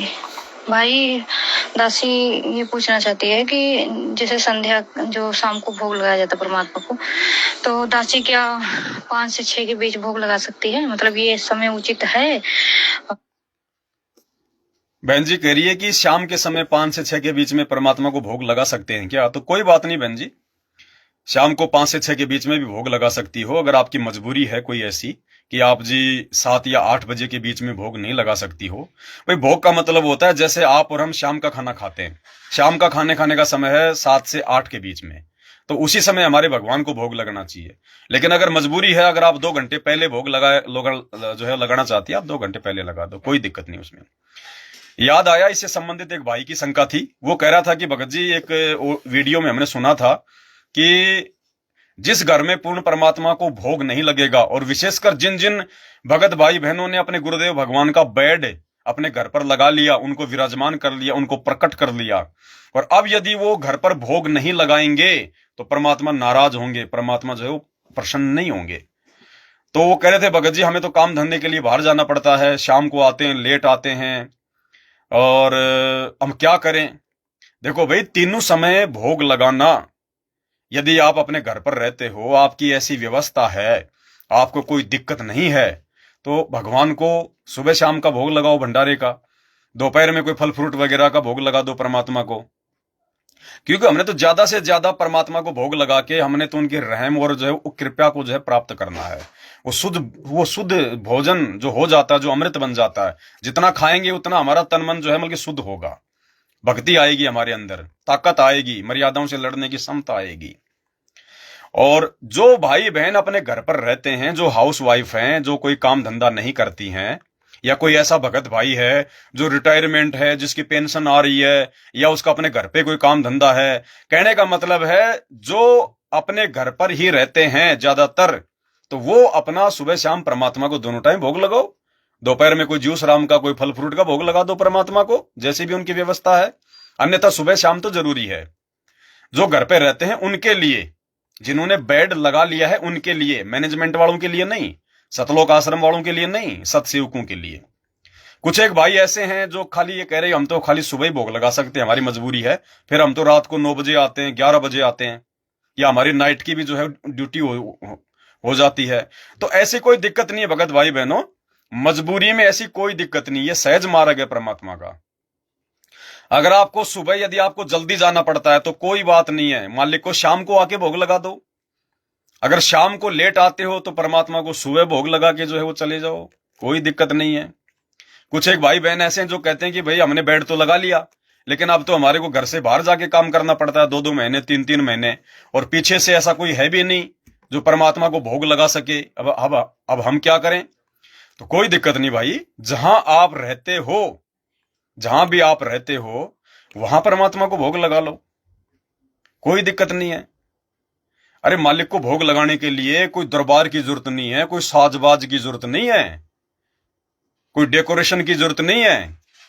एक छोटी सी आरती है, छोटी भोग की आरती। सबसे पहले तो परमात्मा को अरदास कर दो, जो भी भोजन आपने बनाया है, ठीक है, लेकिन ध्यान रखना तेल की सब्जी या तेल का कोई भी आइटम परमात्मा को भोग में शामिल ना करना। और भोग का मतलब ये नहीं होता कि आप जी मतलब भंडारा लगाओगे तो ही भोग हो गया। अगर आपकी ऐसी कोई मजबूरी है, आप कहीं जॉब करते हैं, बाहर हैं, आप जी एक सेव काट के परमात्मा को एक कटोरी में अपने भाव से रख लो सामने, और मालिक से अरदास करो। 10 मिनट की बात है। सबसे पहले वो भोग जो भी है, चाहे सूखी रोटी है, भगवान ये नहीं कि भाई 56 प्रकार के आइटम बनेंगे तो ही भोग लगेगा, नहीं। परमात्मा कहते व्यंजन 36 ये ना चावे, जो मिल जावे रुचि रुचि पावे, भाव ले देख प्राणी का। भले सूखी रोटी आपके घर में, वो सूखी रोटी भी अगर आपने भाव से, जैसा आप खा रहे हो वैसा भोजन यदि आपने सामने अपने भगवान के रख दिया, क्योंकि वो तो अंतर्यामी है, घटघट का वासी, उनको तो सब पता है किसकी क्या स्थिति है, पिछले जन्म के संस्कारों से किसकी क्या हालत है। भक्ति से तो हालत ठीक हो जाएगी धीरे धीरे, लेकिन एकदम से तो नहीं होगी ना, समय लगता है। अब एक तो कोई मान लीजिए कोई बुखार का मरीज है, उसको तो डॉक्टर 2 दिन में ठीक कर देगा, और एक कोई कैंसर का रोगी है, उसको भाई 4 साल भी लग सकती हैं। भगवान की गोली दवाई तो बराबर है, उनका ट्रीटमेंट तो बराबर है, लेकिन हमारे पाप और पुण्य कितने हैं इस पे निर्भर करता है। तो जल्दबाजी नहीं करनी चाहिए भक्ति मार्ग में, परमात्मा कहते हैं। तो जो भी आपके घर में है वो भगवान के सामने रख दो और भगवान से अरदास करो कि हे परमपिता परमात्मा, सर्व सृष्टि रचनहार कबीर परमात्मा सतगुरु रामपाल जी भगवान, आप जी का भोग प्रसाद तैयार है। आप अपनी पवित्र रसना से इसे पवित्र करने की कृपा करें। हे परमेश्वर, भोग प्रसाद बनाते समय, लगाते समय या भोग की आरती बोलते समय हम नीचों से यदि कोई त्रुटि हो तो परमात्मा हम नीचों को तुच्छ प्राणी जानकर अक्षमा करना, अक्षमा करना, अक्षमा करना। उसके बाद में मंगलाचरण बोल दो, गरीब नमो नमो सतपुरुष को, 2-2.5 मिनट का है। उसके बाद में मालिक का शब्द बोल दो 5-7 मिनट का, आज लग्या साहिब को भोग दीन के टुकड़े पानी का, कोई जगह पुरबला भाग। बस वो भोग लग गया परमात्मा को। मालिक के हाथ धुलवा दो, उस पानी को पी लो, जो मालिक ने हाथ धोया है वो अमृत बन गया, अब उसको ग्रहण कर लो। लग गया भोग परमात्मा को। कितना टाइम लगा आपको? तो ये चाहे 1 टाइम लगा दो, चाहे 3 टाइम लगाओ, चाहे 2 टाइम लगाओ, ये आपकी अपनी सुविधा के ऊपर है। और भगवान को चाहे फल फ्रूट का भोग लगा दो, चाहे हलवे राम का भोग लगा दो, चाहे भंडारे का लगा दो, घर में सूखी रोटी है तो सूखी रोटी का लगा दो, जैसी भी आपकी व्यवस्था है। परमात्मा कहते हैं साधु भूखा भाव का, धन का भूखा नहीं, जो कोई धन का भूखा साधु भी नहीं। तो जिनकी आर्थिक स्थिति भगवान की दया से, उनके पिछले संस्कार से, दान धर्म से अच्छी है, वो अच्छा लगाओ भगवान को और खुद भी खाओ। मालिक कहते हैं खाले पीले विनस ले रे हंसा, जोड़ जोड़ नहीं धरना रे। बंदी छोड़ कहते हैं जितना तेरे पास धन भगवान का दिया हुआ है, खाले पीले और विनस ले। विनस ले यानी उसका सदुपयोग कर ले, और खाले पीले, कंजूसाई मत कर, दान धर्म में लगा, जोड़ जोड़ नहीं धरना रे, नहीं तो तेरे मरने के बाद फिर दुनिया बरतेगी इसको, तेरे मरने के बाद में दुनिया बरतेगी। आज कोई भी बहुत बड़ा कोई भाई जैसे कोई बिजनेसमैन है, कोई पैसे वाला है, आज आप अनिल अंबानी को ले लो, मुकेश अंबानी ले को, आप जी अडानी को ले लो, इनके पास लाखों करोड़ों अरबों की संपत्ति है, और ये क्या खाएंगे? उतना ही खाएंगे जितना एक आम इंसान खाता है। ये तो आम इंसान के जितना भी नहीं खा सकते, क्योंकि इन पैसों वालों को तो न जाने कितनी बीमारियां होती हैं। डॉक्टरों ने कितने जो है इनको बल्कि परहेज बता रखे होते हैं, तुम मीठा नहीं खा सकते, तुम ये नहीं खा सकते, तुम वो खा नहीं सकते, वो तेल का भोजन नहीं खा सकते, घी में बना हुआ नहीं खा सकते, नमकीन नहीं खा सकते। ये तो उतना भी नहीं खा सकते जितना एक आम आदमी खाता है, और पैसा इनके पास में ढेर लग रहा है। और मरने के बाद क्या होगा? इनकी औलाद, इनके रिश्तेदार बांट बांट के खाएंगे। खुद तो सारा जीवन गधा बैल की तरह कमाता कमाता कमाता कमाता मर गया, ढंग से पैसे का उपयोग भी नहीं कर पाया, दुनिया भर की बीमारियां, और मरने के बाद में लोग खाएंगे। राकेश झुंझुनवाला 40,000 करोड़ की संपत्ति, और उसको कितनी भयंकर उसको रोग था, व्हील चेयर पे रहा करता था, उसका लेटरिन हमेशा निकलता रहता था टपक टपक। ऐसी भयंकर बीमारी थी राकेश झुंझुनवाले को, जो अभी मरा है साल भर पहले। 40,000 करोड़ की संपत्ति, आकाश एयरलाइन शुरू करने वाला था, शेयर मार्केट में सबसे बड़ा बादशाह है, व्हील चेयर पे लेटरिन उसकी निकलती रहती थी है। अब बताओ, चाट लो उस पैसे को, और मर गया 50-55 की उम्र में वो मर गया उसी बीमारी से। अब बताओ ना, वो पैसा साथ में गया, जब तक जिया तब तक उस बीमारी से भयंकर दुखी रहा। क्या हाल होगी ऐसे आदमी की? तो भाई और बहनों, इसलिए परमात्मा कहते हैं आप और हमारा सौभाग्य है कि हमें भगवान ने संभाल लिया, हमें भगवान ने अपनी शरण में ले लिया मालिक ने। अब हम हर चीज का सदुपयोग करेंगे, और ये शरीर के रोग तो भगवान निकट भी नहीं आने देगा। निकट भी अगर भक्ति करेंगे मर्यादा में रह के, तो चाहे कैंसर क्या, कैंसर का बाप क्या ना हो, भगवान का वचन है, साध वचन पलटे नहीं, चाहे पलट जाए ब्रह्मांड। तो अब हमने भरपूर फायदा उठाना है, दुनिया को देख के नहीं चलना, दुनिया की सोच को देख के नहीं चलना, दुनिया के आइडिया हम भक्तों ने नहीं लेने। आने वाले समय में ये दुनिया हमसे आइडिया लिया करेगी, हमसे आइडिया लेगी। इस दास को तो मालूम है परमात्मा ने दया कर रखी है। दास के पास तो फोन आते हैं, पता नहीं कितने फोन आते हैं, कितनी शंकाएं आती हैं। कोई जज है, कोई वकील भगत है, कोई इंजीनियर भगत है, कोई विदेश में रहता है, और दास तो 2 कोटि का जीव है। लेकिन परमात्मा दया करते हैं, दास के पास उन भाइयों की शंकाएं आती हैं। ऐसे ऐसे वकील भगत हैं, वो अपनी वकालत से संबंधित जानकारियां प्राप्त करते हैं, जबकि दास तो क्या जाने वकालत के बारे में। लेकिन परमात्मा ने जो तत्व ज्ञान अपने भक्तों को दे दिया वो दुनिया की किसी भी चीज को उसमें तोल सकते हैं, उसी को कहते हैं तत्व ज्ञान। तो मालिक की दया है ये। और 2-3 शंका हो रहा है कि भाई जैसे मेरे को उस पर डालना व्हाट्सएप पे। छोटी सी है कि भाई भोग लगाने, जैसे भोग बनाने वाला उपदेशी ही होना चाहिए या नहीं, या फिर एक भगत है वो बोल रहा है कि हमने नाम नहीं ले रखा, हम भी लगा लेंगे भोग। देखो, जिसने नाम नहीं ले रखा है वो भाई की कोई शंका आई है कि क्या हम भी भोग लगा सकते हैं क्या। हो सकता है वो परमात्मा सतगुरु रामपाल जी भगवान के सत्संग सुन रहे हैं, सात संगति की वीडियो देख रहे हैं, बातें उनके समझ में आने लग रही हैं, तो वो कह रहे हैं कि भगत जी अभी हमने नाम तो लिया नहीं है, क्योंकि अभी गुरुदेव तो अभी जो है मतलब वहां पे हिसार में बैठे हुए हैं, उनके आने के बाद में नाम दीक्षा लेंगे। तो हम भी गुरुदेव को घर पर भोग लगा सकते हैं क्या, भोग की आरती के साथ में, जो भक्ति बोध पुस्तक में लिखी हुई आरती। भगत जी देखो, भोग केवल आप उसी समय लगा सकते हो या तो आपने नाम दीक्षा ले रखी हो या आपने संकल्प दीक्षा ले रखी हो। अगर अभी तक आपने संकल्प दीक्षा या नाम दीक्षा नहीं ली है तो आपके द्वारा भोग लगाने का कोई मतलब ही नहीं निकलेगा। परमात्मा एक प्रकार से उसको स्वीकार ही नहीं करेंगे। स्वीकार करने का मतलब है जो विशेष लाभ उस भोग का आप और हम भक्तों को मिलेगा वो उनको नहीं मिल पाएगा जो अभी उनकी जो है वो शरण से दूर हैं। जैसे हम बच्चों को स्कूल में भेजते हैं, अब जिस बच्चे का स्कूल में एडमिशन ही नहीं है वो बच्चा चाहे कितना स्कूल में चला जाए ना तो स्कूल में उसको कोई बैठाएगा। यदि मान लो किसी के कहने से उसको बैठा भी लिया तो जब एग्जाम का समय आएगा तो उसको एग्जाम कौन देने देगा जिसका स्कूल में नाम ही नहीं है। तो इसी प्रकार जो जो भगत संत रामपाल जी से उपदेशित नहीं है या जिन्होंने संकल्प दीक्षा नहीं ले रखी है उनके द्वारा भोग लगाने का कोई विशेष लाभ उनको नहीं मिलेगा। बाकी तो ठीक है, परमात्मा कहते हैं पांचों यज्ञ चाहे कोई उपदेशी करे या चाहे कोई जगत वाला करे, परमात्मा लाभ देता है, अवश्य देता है, लेकिन वो विशेष लाभ नहीं मिलेगा जो लाभ एडमिशन लेके एग्जाम देने के बाद में वो सर्टिफिकेट लेके मिलता है। तो आप जी संकल्प दीक्षा ले लो परमात्मा से, अगर आपको इतनी इच्छा हो रही है और ज्ञान समझ में आ गया है तो अपने घर पर परमात्मा का दरबार लगाओ।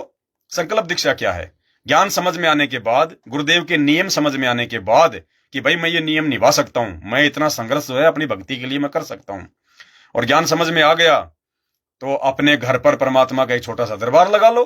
कहीं भी किसी भी जो है जगह पर गुरुदेव भगवान की जो है किसी भी कंप्यूटर वाले से एक फोटो निकलवा के मालिक की फोटो लगा लो और गुरुदेव भगवान को दंडवत प्रणाम करके संकल्प कर लो कि हे परमपिता परमात्मा, ये बंदी छोड़, ये मालिक दास को आपका ज्ञान समझ में आ गया है परमात्मा, हे बंदी छोड़, मैं आज ही से अपने आप को आपके चरण कमल में समर्पित करता हूं। मालिक आज के बाद मैं कोई अनुपासना नहीं करूंगा, कोई देवी देवताओं की कोई पाखंड पूजा नहीं करूंगा, कोई पत्थर पूजा नहीं करूंगा, मंदिर मस्जिद चर्च गुरुद्वारे कहीं नहीं जाऊंगा, किसी भी प्रकार का ये त्योहार व्यवहार कुछ नहीं मनाऊंगा परमात्मा। आपका ज्ञान सुनूंगा, आपकी जो मर्यादाएं उनको पूरा का पूरा निभाने का प्रयास करूंगा और अपना नेक नीति से अपना काम धंधा करूंगा। और परमात्मा जैसे ही आप हिसार जेल से आ जाएंगे अपनी लीला समाप्त करके उसी समय दास आपके चरणों में आके आपसे उपदेश ले लेगा। और मालिक अपने बच्चे पे दया रखना, आपकी 3 समय की मैं आरती जो है करता रहूंगा और अपने घर पर मैं आपका जो है मतलब देसी घी का दीपक जलाऊंगा। तो संकल्प का मतलब होता है आपने अपनी आत्मा को परमात्मा के चरणों में समर्पित कर दिया और मालिक तो आत्मा का साथी है भगत जी, उसी समय परमात्मा आपको काल के जाल से निकाल के अपनी शरण में ले लेगा। अब एक नाम जाप को छोड़ के बाकी क्रिया जो संत रामपाल जी के अन्य भगत करते हैं वो आप करो। 3 समय की आरती करो। शुरुआत में आरती आप जी जो है यूट्यूब से डाउनलोड कर लो। सुबह की आरती को कहते हैं नित्य नियम, दोपहर की आरती असुर निकंदन रमैणी, शाम की आरती जो है वो संध्या आरती। वो कैसे की जाती है, क्या विधि है, सारी हमने वीडियो में जो है बता रखी है, हमने समझा रखी है। और विशेष जानकारी के लिए यूट्यूब पे जाके सर्च करना संकल्प दीक्षा संत रामपाल जी महाराज, वो दास का एक 2.5 से 3 घंटे का वीडियो आपको मिल जाएगा। उस वीडियो में सारी विधि बता रखी है। बस अपनी भक्ति को जो है शुरू कर दो और जैसे आप जी संकल्प ले लो, दास को व्हाट्सएप पे मैसेज कर दो, अपना पूरा एड्रेस भेज दो, दास आपको भक्ति बोध पुस्तक भेज देगा, गुरुदेव की फोटो भेज देगा, बस अपनी भक्ति शुरू कर दो। ये है संकल्प। तो उसके बाद फिर आप परमात्मा को भोग लगाओ, जैसा भी 1 टाइम 2 टाइम 3 टाइम। या बहुत सारे भगत भाई बहन ऐसे हैं वो रोजाना भोग नहीं लगा सकते, उनकी मजबूरी है, तो कोई दिक्कत नहीं। जब भी आपको छुट्टी मिले अपने काम धंधे से, संडे को छुट्टी मिलती है या 15 दिन में छुट्टी मिलती है, महीने में छुट्टी मिलती है, उस दिन परमात्मा को जो है वो तबीयत के साथ में भोग लगाओ। कोई दिक्कत नहीं है, ये सहज मार्ग है। ये मेन चीज है मर्यादा और गुरु को भगवान, बस। और क्या थी? और एक था कि भोग बनाने वाला उपदेशी होना चाहिए क्या? हाँ, एक शंका थी कि भाई भोग बनाने वाला क्या उपदेशी ही होना जो है जरूरी है? ऐसा नहीं है। भोग बनाने वाला आपके परिवार का होना चाहिए। देखो, आप अपने पड़ोसियों से भोग बनवाओगे, चाहे वो कितने अच्छे हैं, लेकिन वो भोग परमात्मा स्वीकार नहीं करेंगे। आप जिस परिवार में रहते हैं उस परिवार में जो भी अनुपदेशी व्यक्ति है, जिसने उपदेश नहीं ले रखा, और वो व्यक्ति चाहे वो माँ हो, चाहे बहन हो, चाहे भाई हो, चाहे बाप हो, अगर वो किसी भी प्रकार का नशा पता नहीं करता है, अगर वो किसी भी प्रकार का नशा पता, बीड़ी शराब सूंघना ऊंघना जो भी नशा वशा आता है ना, किसी भी प्रकार का नशा नहीं करना चाहिए। अगर वो मीठी सुपारी भी खाता है तो भी परमात्मा उसके द्वारा बनाए गए भोग को स्वीकार नहीं करेंगे। ठीक है, तो नशा नहीं करना चाहिए किसी भी प्रकार का, परमात्मा का विरोधी नहीं होना चाहिए, परमात्मा के लिए उल्टे सीधे शब्दों का प्रयोग नहीं करना चाहिए। तो ऐसी यदि कोई माता बहन आपके घर में है तो उनको कहिए कि वो परमात्मा का भोग या तो नहा ले या फिर अच्छे से हाथ मुंह पैर धोकर उसके बाद ही वो परमात्मा का भोग लगाएं। और विशेष सावधानी रखें, उन माता बहनों को बोल दो कि जब तक वो परमात्मा का भोग बना रही हैं, चाहे हलवा बना रही हैं, चाहे सब्जी बना रही हैं, चाहे वो चपाती बना रही हैं, उस समय वो कोई भी जो है मतलब फिल्मी गाना अपने मोबाइल पे ना चलाएं। कोई भी फिल्म वगैरह, कोई नाटक वगैरह उसके मोबाइल पे नहीं चलनी चाहिए उस समय। या तो चुपचाप रह के बनाए या फिर गुरुजी का सत्संग सुनते हुए बनाए। ये विशेष सावधानी रखनी है। दूसरी सावधानी, उनको बोल दीजिए कि जब तक वो भोजन तैयार कर रही हैं परमात्मा का भोग, तब तक मोबाइल पे अपने किसी भी रिश्तेदार से, अपनी सहेली से बात ना करे। केवल या तो परमात्मा की चर्चा करे, सतगुरु रामपाल जी भगवान की, या सतगुरु रामपाल जी भगवान का जो है वो सत्संग सुने। और ये हमारे भगत भाई बहनों के लिए भी है। हमारे जो अपने जो भगत भाई बहन है, सो सात संगत से जुड़े हुए हैं, संत रामपाल जी के जो शिष्य और शिष्याएं हैं जो भोग लगाते हैं, वो भी इन बातों का ध्यान रखें। अगर भोग बनाते समय किसी रिश्तेदार का फोन आ रहा है तो काट दें और ना अपने तरफ से फोन करना है, बाद में बात कर लेना। अगर कोई भगत भाई का फोन आ गया तो बात अलग है, उपदेशी से बातें कर सकता है, क्योंकि वो तो परमात्मा की बात करेगा, भक्ति और मर्यादाओं की बात करेगा, उसमें दिक्कत नहीं है। लेकिन उपदेशी भगत भाई बहनों ने परमात्मा का भोग बनाते समय किसी भी अनुपदेशी व्यक्ति से या किसी भी अपने यार दोस्तों से मोबाइल पे बात नहीं करनी है। इन चीजों का ध्यान रखें। देखो, बहुत सारी बातें छोटी छोटी चीजें हैं, ये हमने कॉमन सेंस से समझनी पड़ेंगी। दास सारी चीजें नहीं बता पाता है, लेकिन आप लोगों ने इन चीजों को समझना पड़ेगा। कॉमन सेंस की बातें होती हैं ये। इतनी बुद्धि तो परमात्मा सबको देता है। थोड़ा सा मालिक से भी दंडवत करो। हर बात के लिए पवन दास पे डिपेंड होना भी एक बीमारी है। ध्यान रखना इन चीजों का। हर बात के लिए, छोटी छोटी बातों के लिए मुझ पवन दास के ऊपर निर्भर रहना भी एक प्रकार की बीमारी है और परमात्मा को नाराज करने के समान है। भाई, ये दास तो केवल एक छोटा सा मोहरा है। जैसे किसी आदमी का टेम्पो या कोई गाड़ी खड़ी है और उसमें बैटरी भी है, लेकिन मजबूरी है कि वो धक्का मारने से ही होगी स्टार्ट।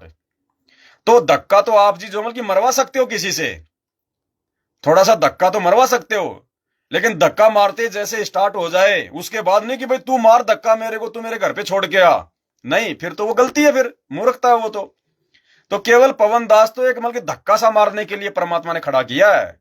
अब हर छोटी मोटी बात के लिए तुम पवन दास के पीछे लग जाओगे, अपना दिमाग इस्तेमाल नहीं करोगे, परमात्मा को दंडवत करके मालिक से सद्बुद्धि नहीं मांगोगे, तो अकेला पवन दास ही थोड़ा सतलोक जाएगा मेरे भाई। ये समस्याएं तो काल के लोक में जब तक जिएंगे उस समय तक आएंगी। ये नहीं है कि ये समस्याएं सारी समाप्त हो जाएंगी, हमारी सारी शंका समाप्त हो जाएंगी।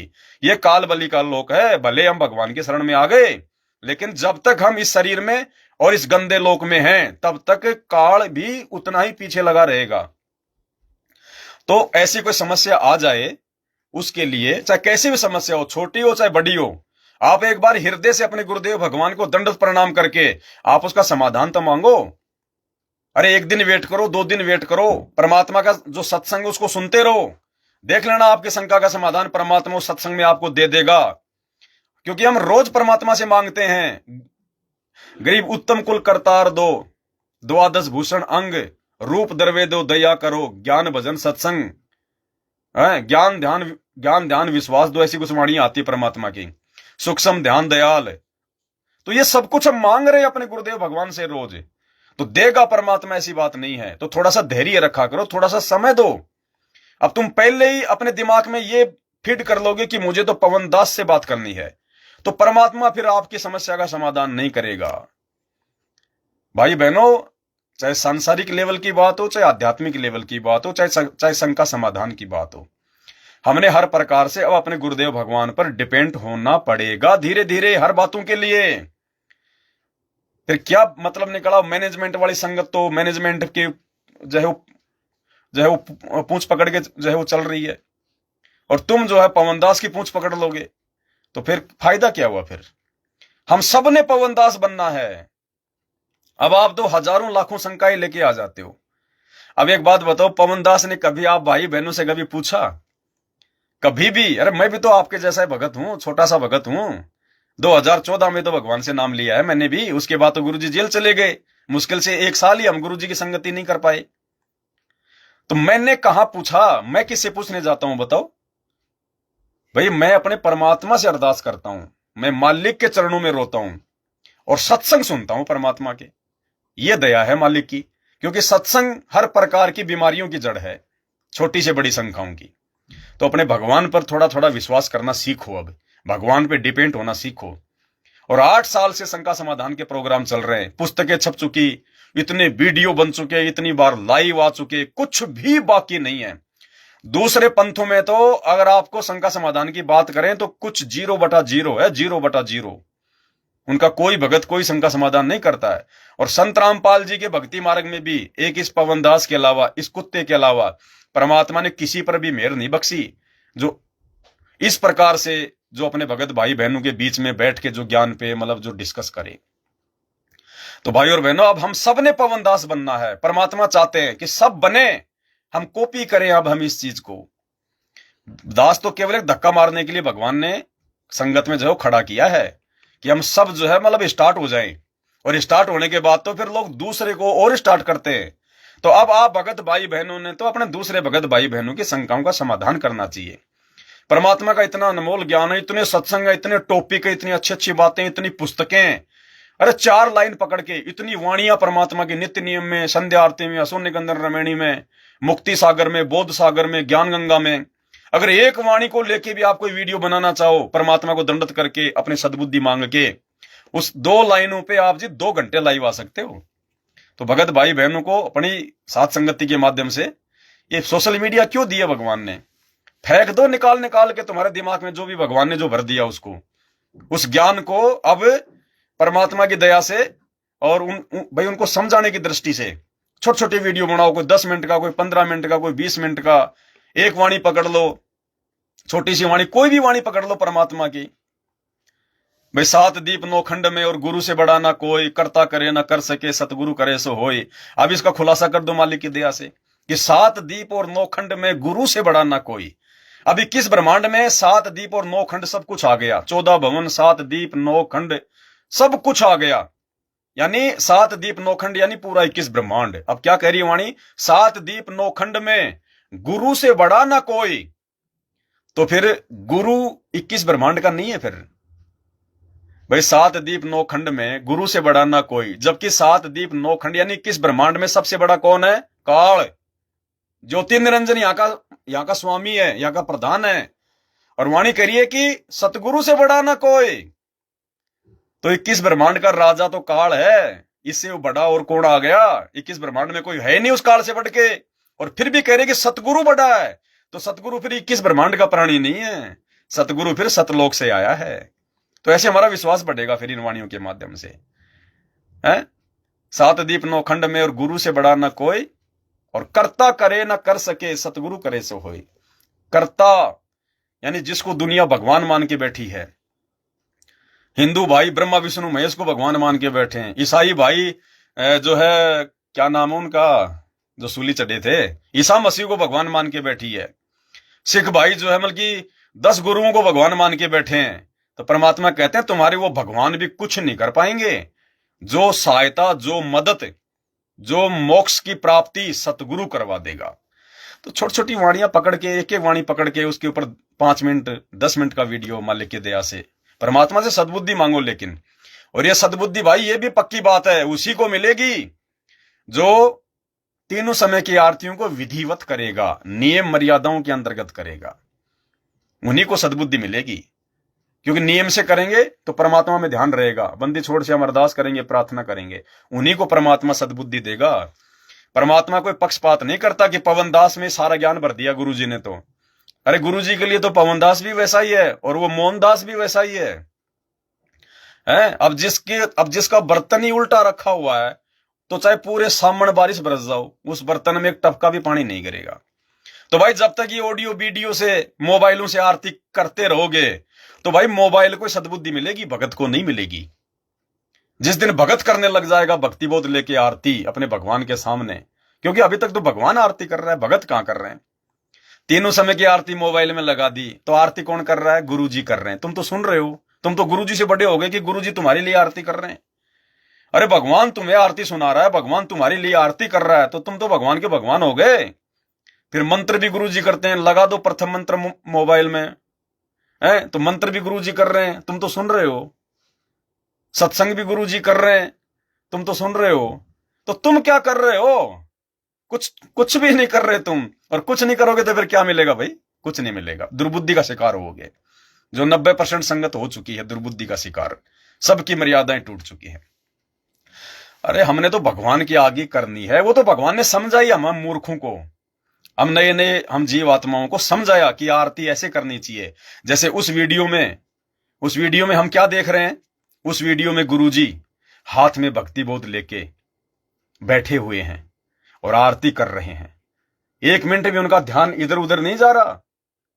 तो गुरुजी हमें समझा रहे हैं कि मूर्खो, तुमने भी इसी प्रकार से आरती करनी है जैसे मैं अपने गुरुजी के सामने कर रहा हूं।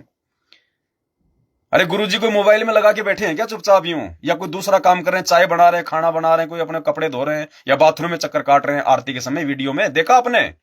और हम क्या करते हैं? लगा के मोबाइल में आरती, कोई खाना बना रहा है, कोई बच्चा छोड़ने चला गया, कोई पड़ोसी के कोई सामान लाने चला गया, वापस आया तो पता चला कि असुरनी के अंदर रमणी भी हो गई। तो क्या कर रहे हैं हम? ड्रामा कर रहे हैं, भक्ति कर रहे हैं क्या? वो तो भगवान ने समझाने के लिए बनाया है और हम उसी चीज को अपना हथियार बना लिया। अरे भाई कब समझेंगे फिर? तो भाई और बहनों, बहुत सारी बातें हैं। एक भगत जी ने लिख के भेजा शायद कुछ, ईश्वरी रावत। सत्साई भगत जी, बंदी छोड़ सतगुरु रामपाल जी भगवान की जय हो। भगत जी मेरी एक शंका है। भगत जी, कल रात को सपने में गुरुजी और आप दोनों दिखे मुझे। मैं मिलने के लिए आ ही रही थी और गुरुजी ने आपको बोला कि आलिया राजपुर वाली भगतमती से मैं नाराज हूं। आप बोल रहे हो, आपने मुझे बोला बहन आपने किसी को गलत बोला या किसी के बारे में गलत सोचा, इसलिए मालिक नाराज है। भगत जी मेरी अंतरात्मा रो रही है, मुझे कुछ समझ में नहीं आ रहा है, मुझे ऐसी क्या गलती हो गई, मेरे भगवान मुझसे रूठ गए, मैं बार बार दंडवत करके माफी मांग रही हूँ। ईश्वरी दासी, अलीराजपुर, मध्य प्रदेश। अब देखो बहन जी, सपने में तो अब आपको क्या बताया क्या नहीं बताया, अब मुझे तो क्या पता सपना आपको आया, आपके सपने की बात बहन जी मुझे क्या पता। मैं तो ज्ञान आधार से केवल उतना ही बताता हूं जितना दास को परमात्मा संकेत करते हैं। तो अगर ऐसा कोई संकेत हुआ है, यदि परमात्मा ने ऐसा कुछ कहा है, तो जरूर बहन जी कोई मन कर्म वचन से हम नीचों से कोई गलती हो गई होगी, बन गई होगी। तो अगर आपको नहीं याद आ रहा है तो भी अपने गुरुदेव भगवान को, क्योंकि परमात्मा अगर जो भी बोल दे वो सत्य ही होता है। तो अगर मालिक ने यदि दास के माध्यम से ऐसा कहलवाया कि भी आपने किसी के बारे में गलत बोला या गलत सोचा, तो बहन जी हो सकता हम जीव हैं, जीव से कैसे भी त्रुटि हो सकती है, काल करवा देता है। तो अपने बंदी छोड़ से अपने घर पे दंडवत प्रणाम करके नाक रगड़ के क्षमा याचना करो कि परमात्मा मालिक जो है आप दयालु हो। परमात्मा हम तो नीचे हैं, 2 कोटि के जीव हैं परमात्मा, हमारे तो एडी से ले चोटी तक जो अमल की जहर भरा हुआ है परमात्मा। तो मालिक दया करते हैं, ऐसी बात नहीं है। अब सपने की बात आ गई तो दास भी आज थोड़ा सा जिक्र कर देता है, या वीडियो हम लास्ट करेंगे उसके बाद में। तो अब दास का तो रूटीन है मालिक के दया से, कभी 1 बज जाता है, कभी 2 बज जाते हैं, कभी कभी 12 बजे भी जो है आराम कर लेते हैं। फिर सुबह उठ के मालिक की दया है 4:30 बजे परमात्मा जो है अमल की भगतमती को निमित्त बना के दास को जो है अमल की खड़ा करवा देती है। सभी बच्चे खड़े हो जाते हैं, माँ खड़ी हो जाती है, सब जो है मतलब 5 बजे के आसपास परमात्मा की आरती पे जो है वो लग जाते हैं। और अब दास रात को सोया हुआ था और सपने तो आते रहते हैं परमात्मा के। और अब रात को क्या हुआ कि दास ट्रैक्टर चला रहा है, और ट्रैक्टर चलाता चलाता दास पहुंच गया गांव धनाना में। और उस समय दास जो पूज्य गुरुदेव भगवान थे वो अपने घर पे थे। अब मैंने तो नहीं देखा उनका घर क्या है कैसा है, तो गुरुजी अपने घर पे, और गुरुजी की मतलब उम्र क्या होगी, मेरे जो स्वप्न में दिखाई दिए थे, आपने देखा होगा कि जो आदरणीय राम देवानंद जी थे, जो नाम दीक्षा के समय जो आशीर्वाद दे रहे हैं अपने गुरुदेव को, भाई जिसमें गुरुजी ने पैंट शर्ट पहन रखी है और गुरुजी के थोड़ी थोड़ी मूछें हैं, सन 1994 के आसपास की गुरुजी की उम्र। अब दास वहां पहुंच गया। अब दास ने देखा कि गुरुजी बैठे हुए हैं और जो अनारो माई है, अनारो माई जो है वो खाना बना रही है। तो जैसे दास वहां पहुंचा तो परमात्मा ने कहा कि हाँ भाई भगत भाई भंडारा कर ले, भंडारा कर ले। हाँ मैंने कहा भंडारा तो करेंगे। तो दास के लिए अनारो माई ने मतलब बैठने के लिए आसन लगा दिया। तो दास वहां पे जो है बैठ गया भोजन करने के लिए। अब दास जैसे बैठा तो दास के सामने एक बच्चा जो है मतलब थाली लगा गया। अब बच्चा तो चला गया, फिर गुरुजी उधर से आ रहे हैं कुछ मतलब की भोजन लेके। तो मैं एकदम से मैं खड़ा हो गया और मैंने कहा कि नहीं नहीं परमात्मा, हे दाता, हे मालिक, आप नहीं परमात्मा, वो अनारो माई डाल देगी मुझे भोजन, कि भगवान मुझे भोजन डाले, सारी सृष्टि को भोजन कराने वाला। तो दास एकदम से खड़ा हो गया, मतलब सपने में भी मालिक के दया से इतनी चेतना कि नहीं नहीं परमात्मा आप नहीं, गुरुजी आप नहीं। तो उसके बाद भी परमात्मा जबरदस्ती मेरे को बाजरे की 2 रोटी रख गई और चावल और दाल थी। अब दास ने भोजन कर लिया। अब भोजन करने के बाद में दास उठ के बाहर आ गया जहां पे गुरुजी बैठे हुए थे। तो उस समय फिर गुरुजी बोले लाओ भाई हम भी करेंगे भंडारा। तो मैंने कहा कि परमात्मा आपने नहीं किया था भंडारा? बोला नहीं नहीं बेटा, बोले अब करूंगा भंडारा में। वो फिर मैं गया, फिर अंदर दौड़ के गुरुजी के लिए थाली वाली लाया, गुरुजी के लिए साग सब्जी वगैरह छाछ वगैरह मैंने वहां लाके परमात्मा को, खाट पे बैठ के परमात्मा जो है भंडारा कर रहे थे। अब परमात्मा ने भंडारा कर लिया। अब भंडारा करने के बाद में परमात्मा ने पानी पिया। पानी परमात्मा ने थोड़ा सा छोड़ दिया। तो एक बच्चा था, वो बच्चा लेके उसको जो है वो अंदर चला गया। अब मैं खोए, मेरे लिए तो कुछ बचा ही नहीं, वो तो चला गया। अब उधर से परमात्मा छाछ जो थी मैंने दी थी उसमें छाछ पी रहे परमात्मा। तो परमात्मा ने वो आधा पी लिया। अब जैसे उसमें आधी छाछ बची तो दास परमात्मा के वहां खाट के नीचे घुटने टेक कर यूं हाथ करके बैठ गया कि ये परमात्मा हम नीचों के ऊपर भी थोड़ा बहुत मालिक ये प्रसाद बख्शो। मैं सोचा कहीं गुरुजी पूरा ही ना पी जाए, तो मैं पहले ही मुझको परमात्मा दास पे भी दया बख्शो, बंदी छोड़, थोड़ा सा प्रसाद है बंदी छोड़, आपका जूठा हमें मिले। तो परमात्मा मेरे को वो मग्गा यूं देने लगे। जैसे ही मेरे को गुरुजी छाछ का मग्गा प्रसाद रूप में देने लगे तो परमात्मा के मुंह से छाछ के छींटे पड़ गई। अब नीचे कोई पक्का वो नहीं था फर्श, जैसे पुराने जमाने में गोबर गाबर लीप के, मिट्टी माटी लीप के जो कच्चा फर्श होता था वैसा था। तो गुरुजी के मुख से 2-3 जो टपके थे वो छाछ के नीचे पड़ गए। अब मैंने क्या किया कि नीचे झुक के और अपनी जीभ से उन टपकों को मैं चाटने लगा कि ये तो भोग है, ये तो परमात्मा का प्रसाद है, ये कोई झूठन थोड़ी है। अरे आज अगर भगवान की दया से रह गए तो कल को जब कोई आदमी खाना खाएगा और हम बनेंगे कुत्ते तो यही नीचे पड़े रहेंगे। वो रोटी का टूक फेंकेगा, साथ में 10 ग्राम मिट्टी भी खाएंगे। कोई जो है छाछ फैला देगा, वो चाटेंगे अपनी जीभ से, मिट्टी भी साथ में चाटेंगे। तो आज मौका है, आज इस भगवान का कुछ भी चाट लो, फायदा है फायदा है। तो दास उनके मुख से जो गिरे हुए जो छाछ के जो टपके थे उनको चाटने लग गया, मिट्टी भी साथ में चाट रहा है। तो गुरुजी ने दास को जो मतलब ऊपर से आशीर्वाद दिया कि दया बेटा, परमात्मा की दया, ले बेटा ये पी ले। फिर दास को परमात्मा ने वो मग्गा दिया। अब दास फिर जो है अंदर चला गया बर्तन साफ करने के लिए। अब अंदर गया तो अनारो माई भंडारा बना रही, चपातियां बना रही रसोई में, जैसे कच्ची सी रसोई है। और वहीं पे बर्तन धोने का, तो मैं तो वहां बर्तन रख दिए, मैंने धोए धाए पता नहीं। अब मैंने देखा कि अनारो माई जिस तवे पे रोटी बना रही है वो चूल्हे पे बना रही है लकड़ियां लगा के, और उस आग की जो लपटें हैं वो निकल रही हैं। और ऊपर एक शर्ट, एक पैंट, एक बनियान, एक अंडरवियर उस आग के ऊपर मतलब वो टंगी हुई है, और आग उनसे भी ऊपर जा रही है लेकिन वो जल नहीं रहे। वो कपड़े उस आग में बिल्कुल नहीं जल रहे। तो मैंने कहा कि माई ये कपड़े?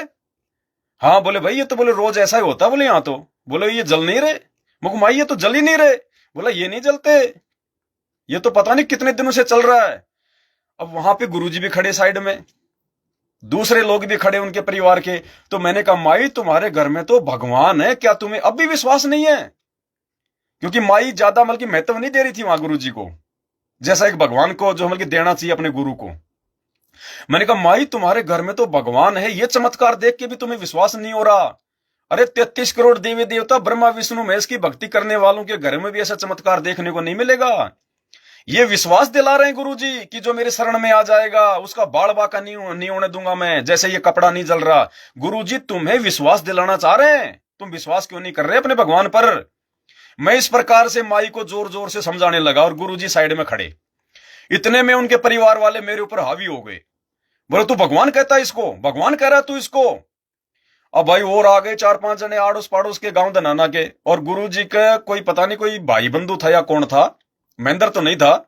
अब वो आके मेरे से जिद बिद करने लग गया, तू क्यों भगवान कह रहा है इसको, ये भगवान है क्या, इसने हमारा सत्यानाश कर दिया पूरा, ये फलाना और दिखना।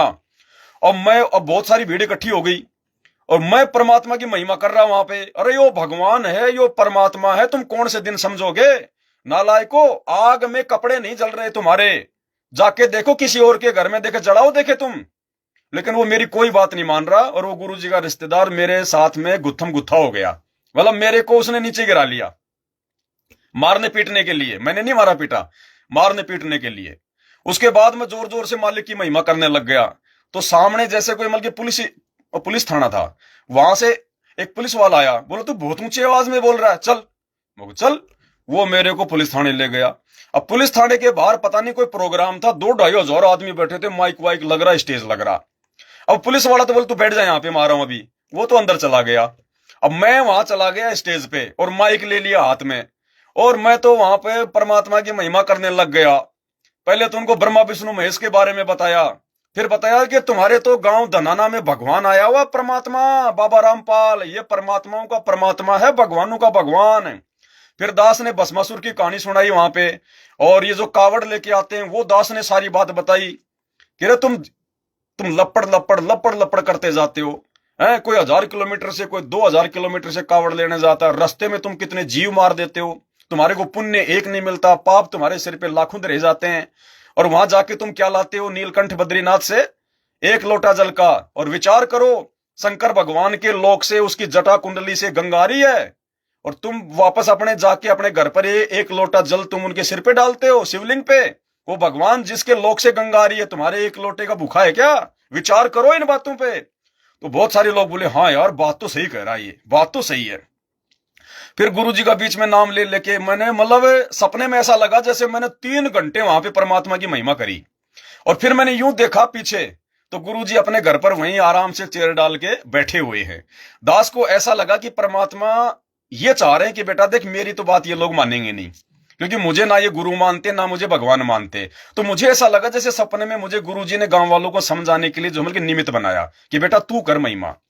फिर सब लोग सुन रहे हैं और दास माइक पे बोल रहा है, कोई डर नहीं, कोई किसी प्रकार का कोई टेंशन नहीं। फिर दास ने पूरा शब्द सुनाया भाई कि मन मान जा बुढ़ापा आवेगा, मन मान जा बुढ़ापा आवेगा, बिना भजन तेरी होवे दुर्गति, तू पढ़या पढ़या पछतावेगा। ये पूरा शब्द दास ने, पूरा शब्द मालिक के दया से दास ने उस लाइव में जो है वो गाया। और कम से कम ऐसा लगा जैसे 2-3 घंटे दास ने महिमा करी है मालिक की, 2-3 घंटे। और परमात्मा उधर बैठे हुए हैं आराम से। मतलब रात को दास को सपने में ये पूरा आया। तो मतलब दया परमात्मा की। मालिक कहते हैं सपने में बहराए के जय कोई कही राम, और वाके पक्की चावड़ी और मेरे तन का चाम।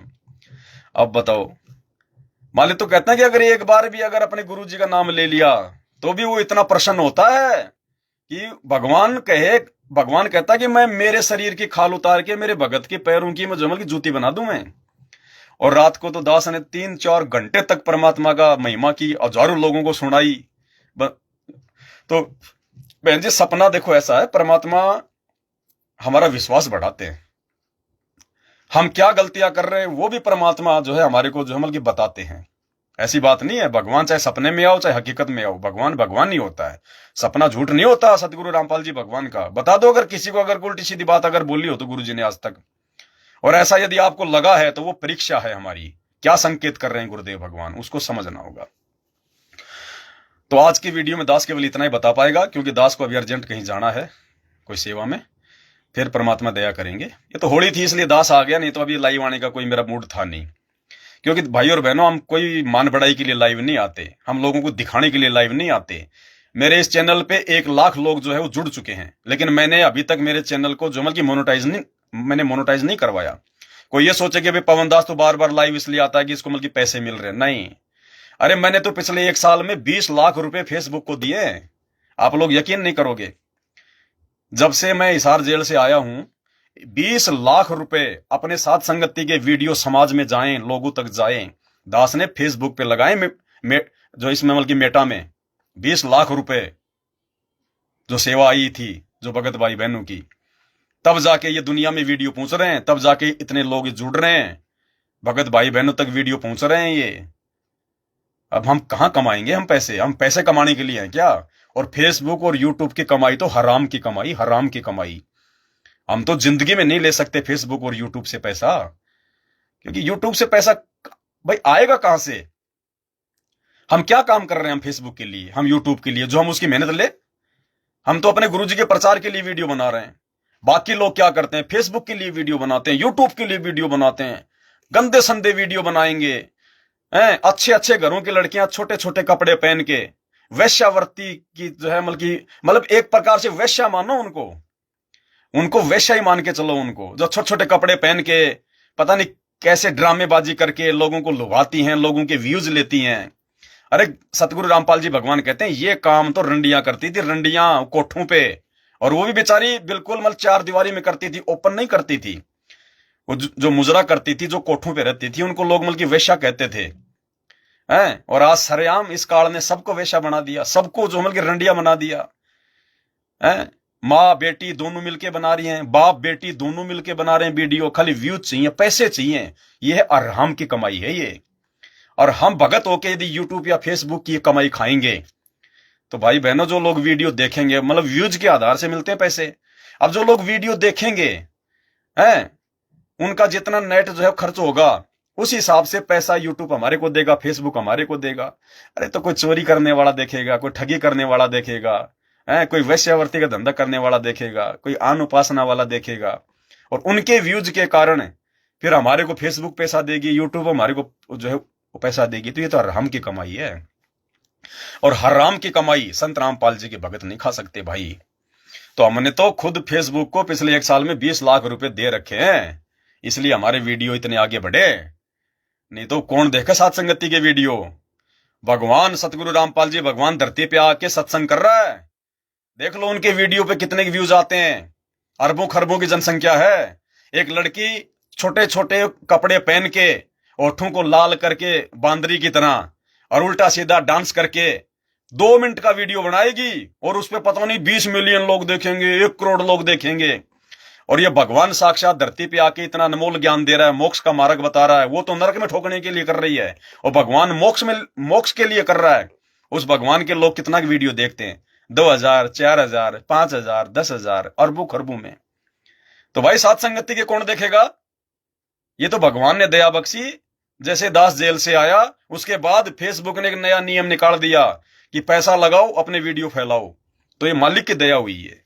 तो अभी तक हमने 20 लाख रुपए लगा दिए फेसबुक पे मेरे भाई। हमने नहीं चाहिए किसी की हराम की कमाई।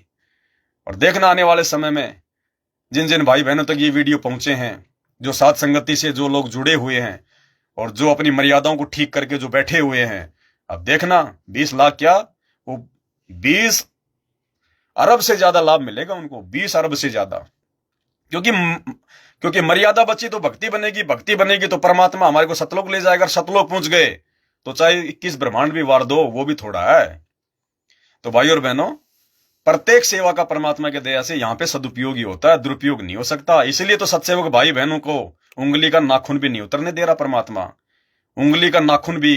और दूसरी तरफ हमारे भगत भाई जो सतलोक आश्रम मैनेजमेंट से जुड़े हुए हैं, आए दिन एक्सीडेंट में मरते हैं, अकाल मौत मरते हैं, पैर टूट रहे हैं उनके घरों में। तो ये मालिक की मेहर और मालिक की दया है। तो आज के वीडियो में केवल इतना ही। बंदी छोड़ सतगुरु रामपाल जी भगवान की जय हो।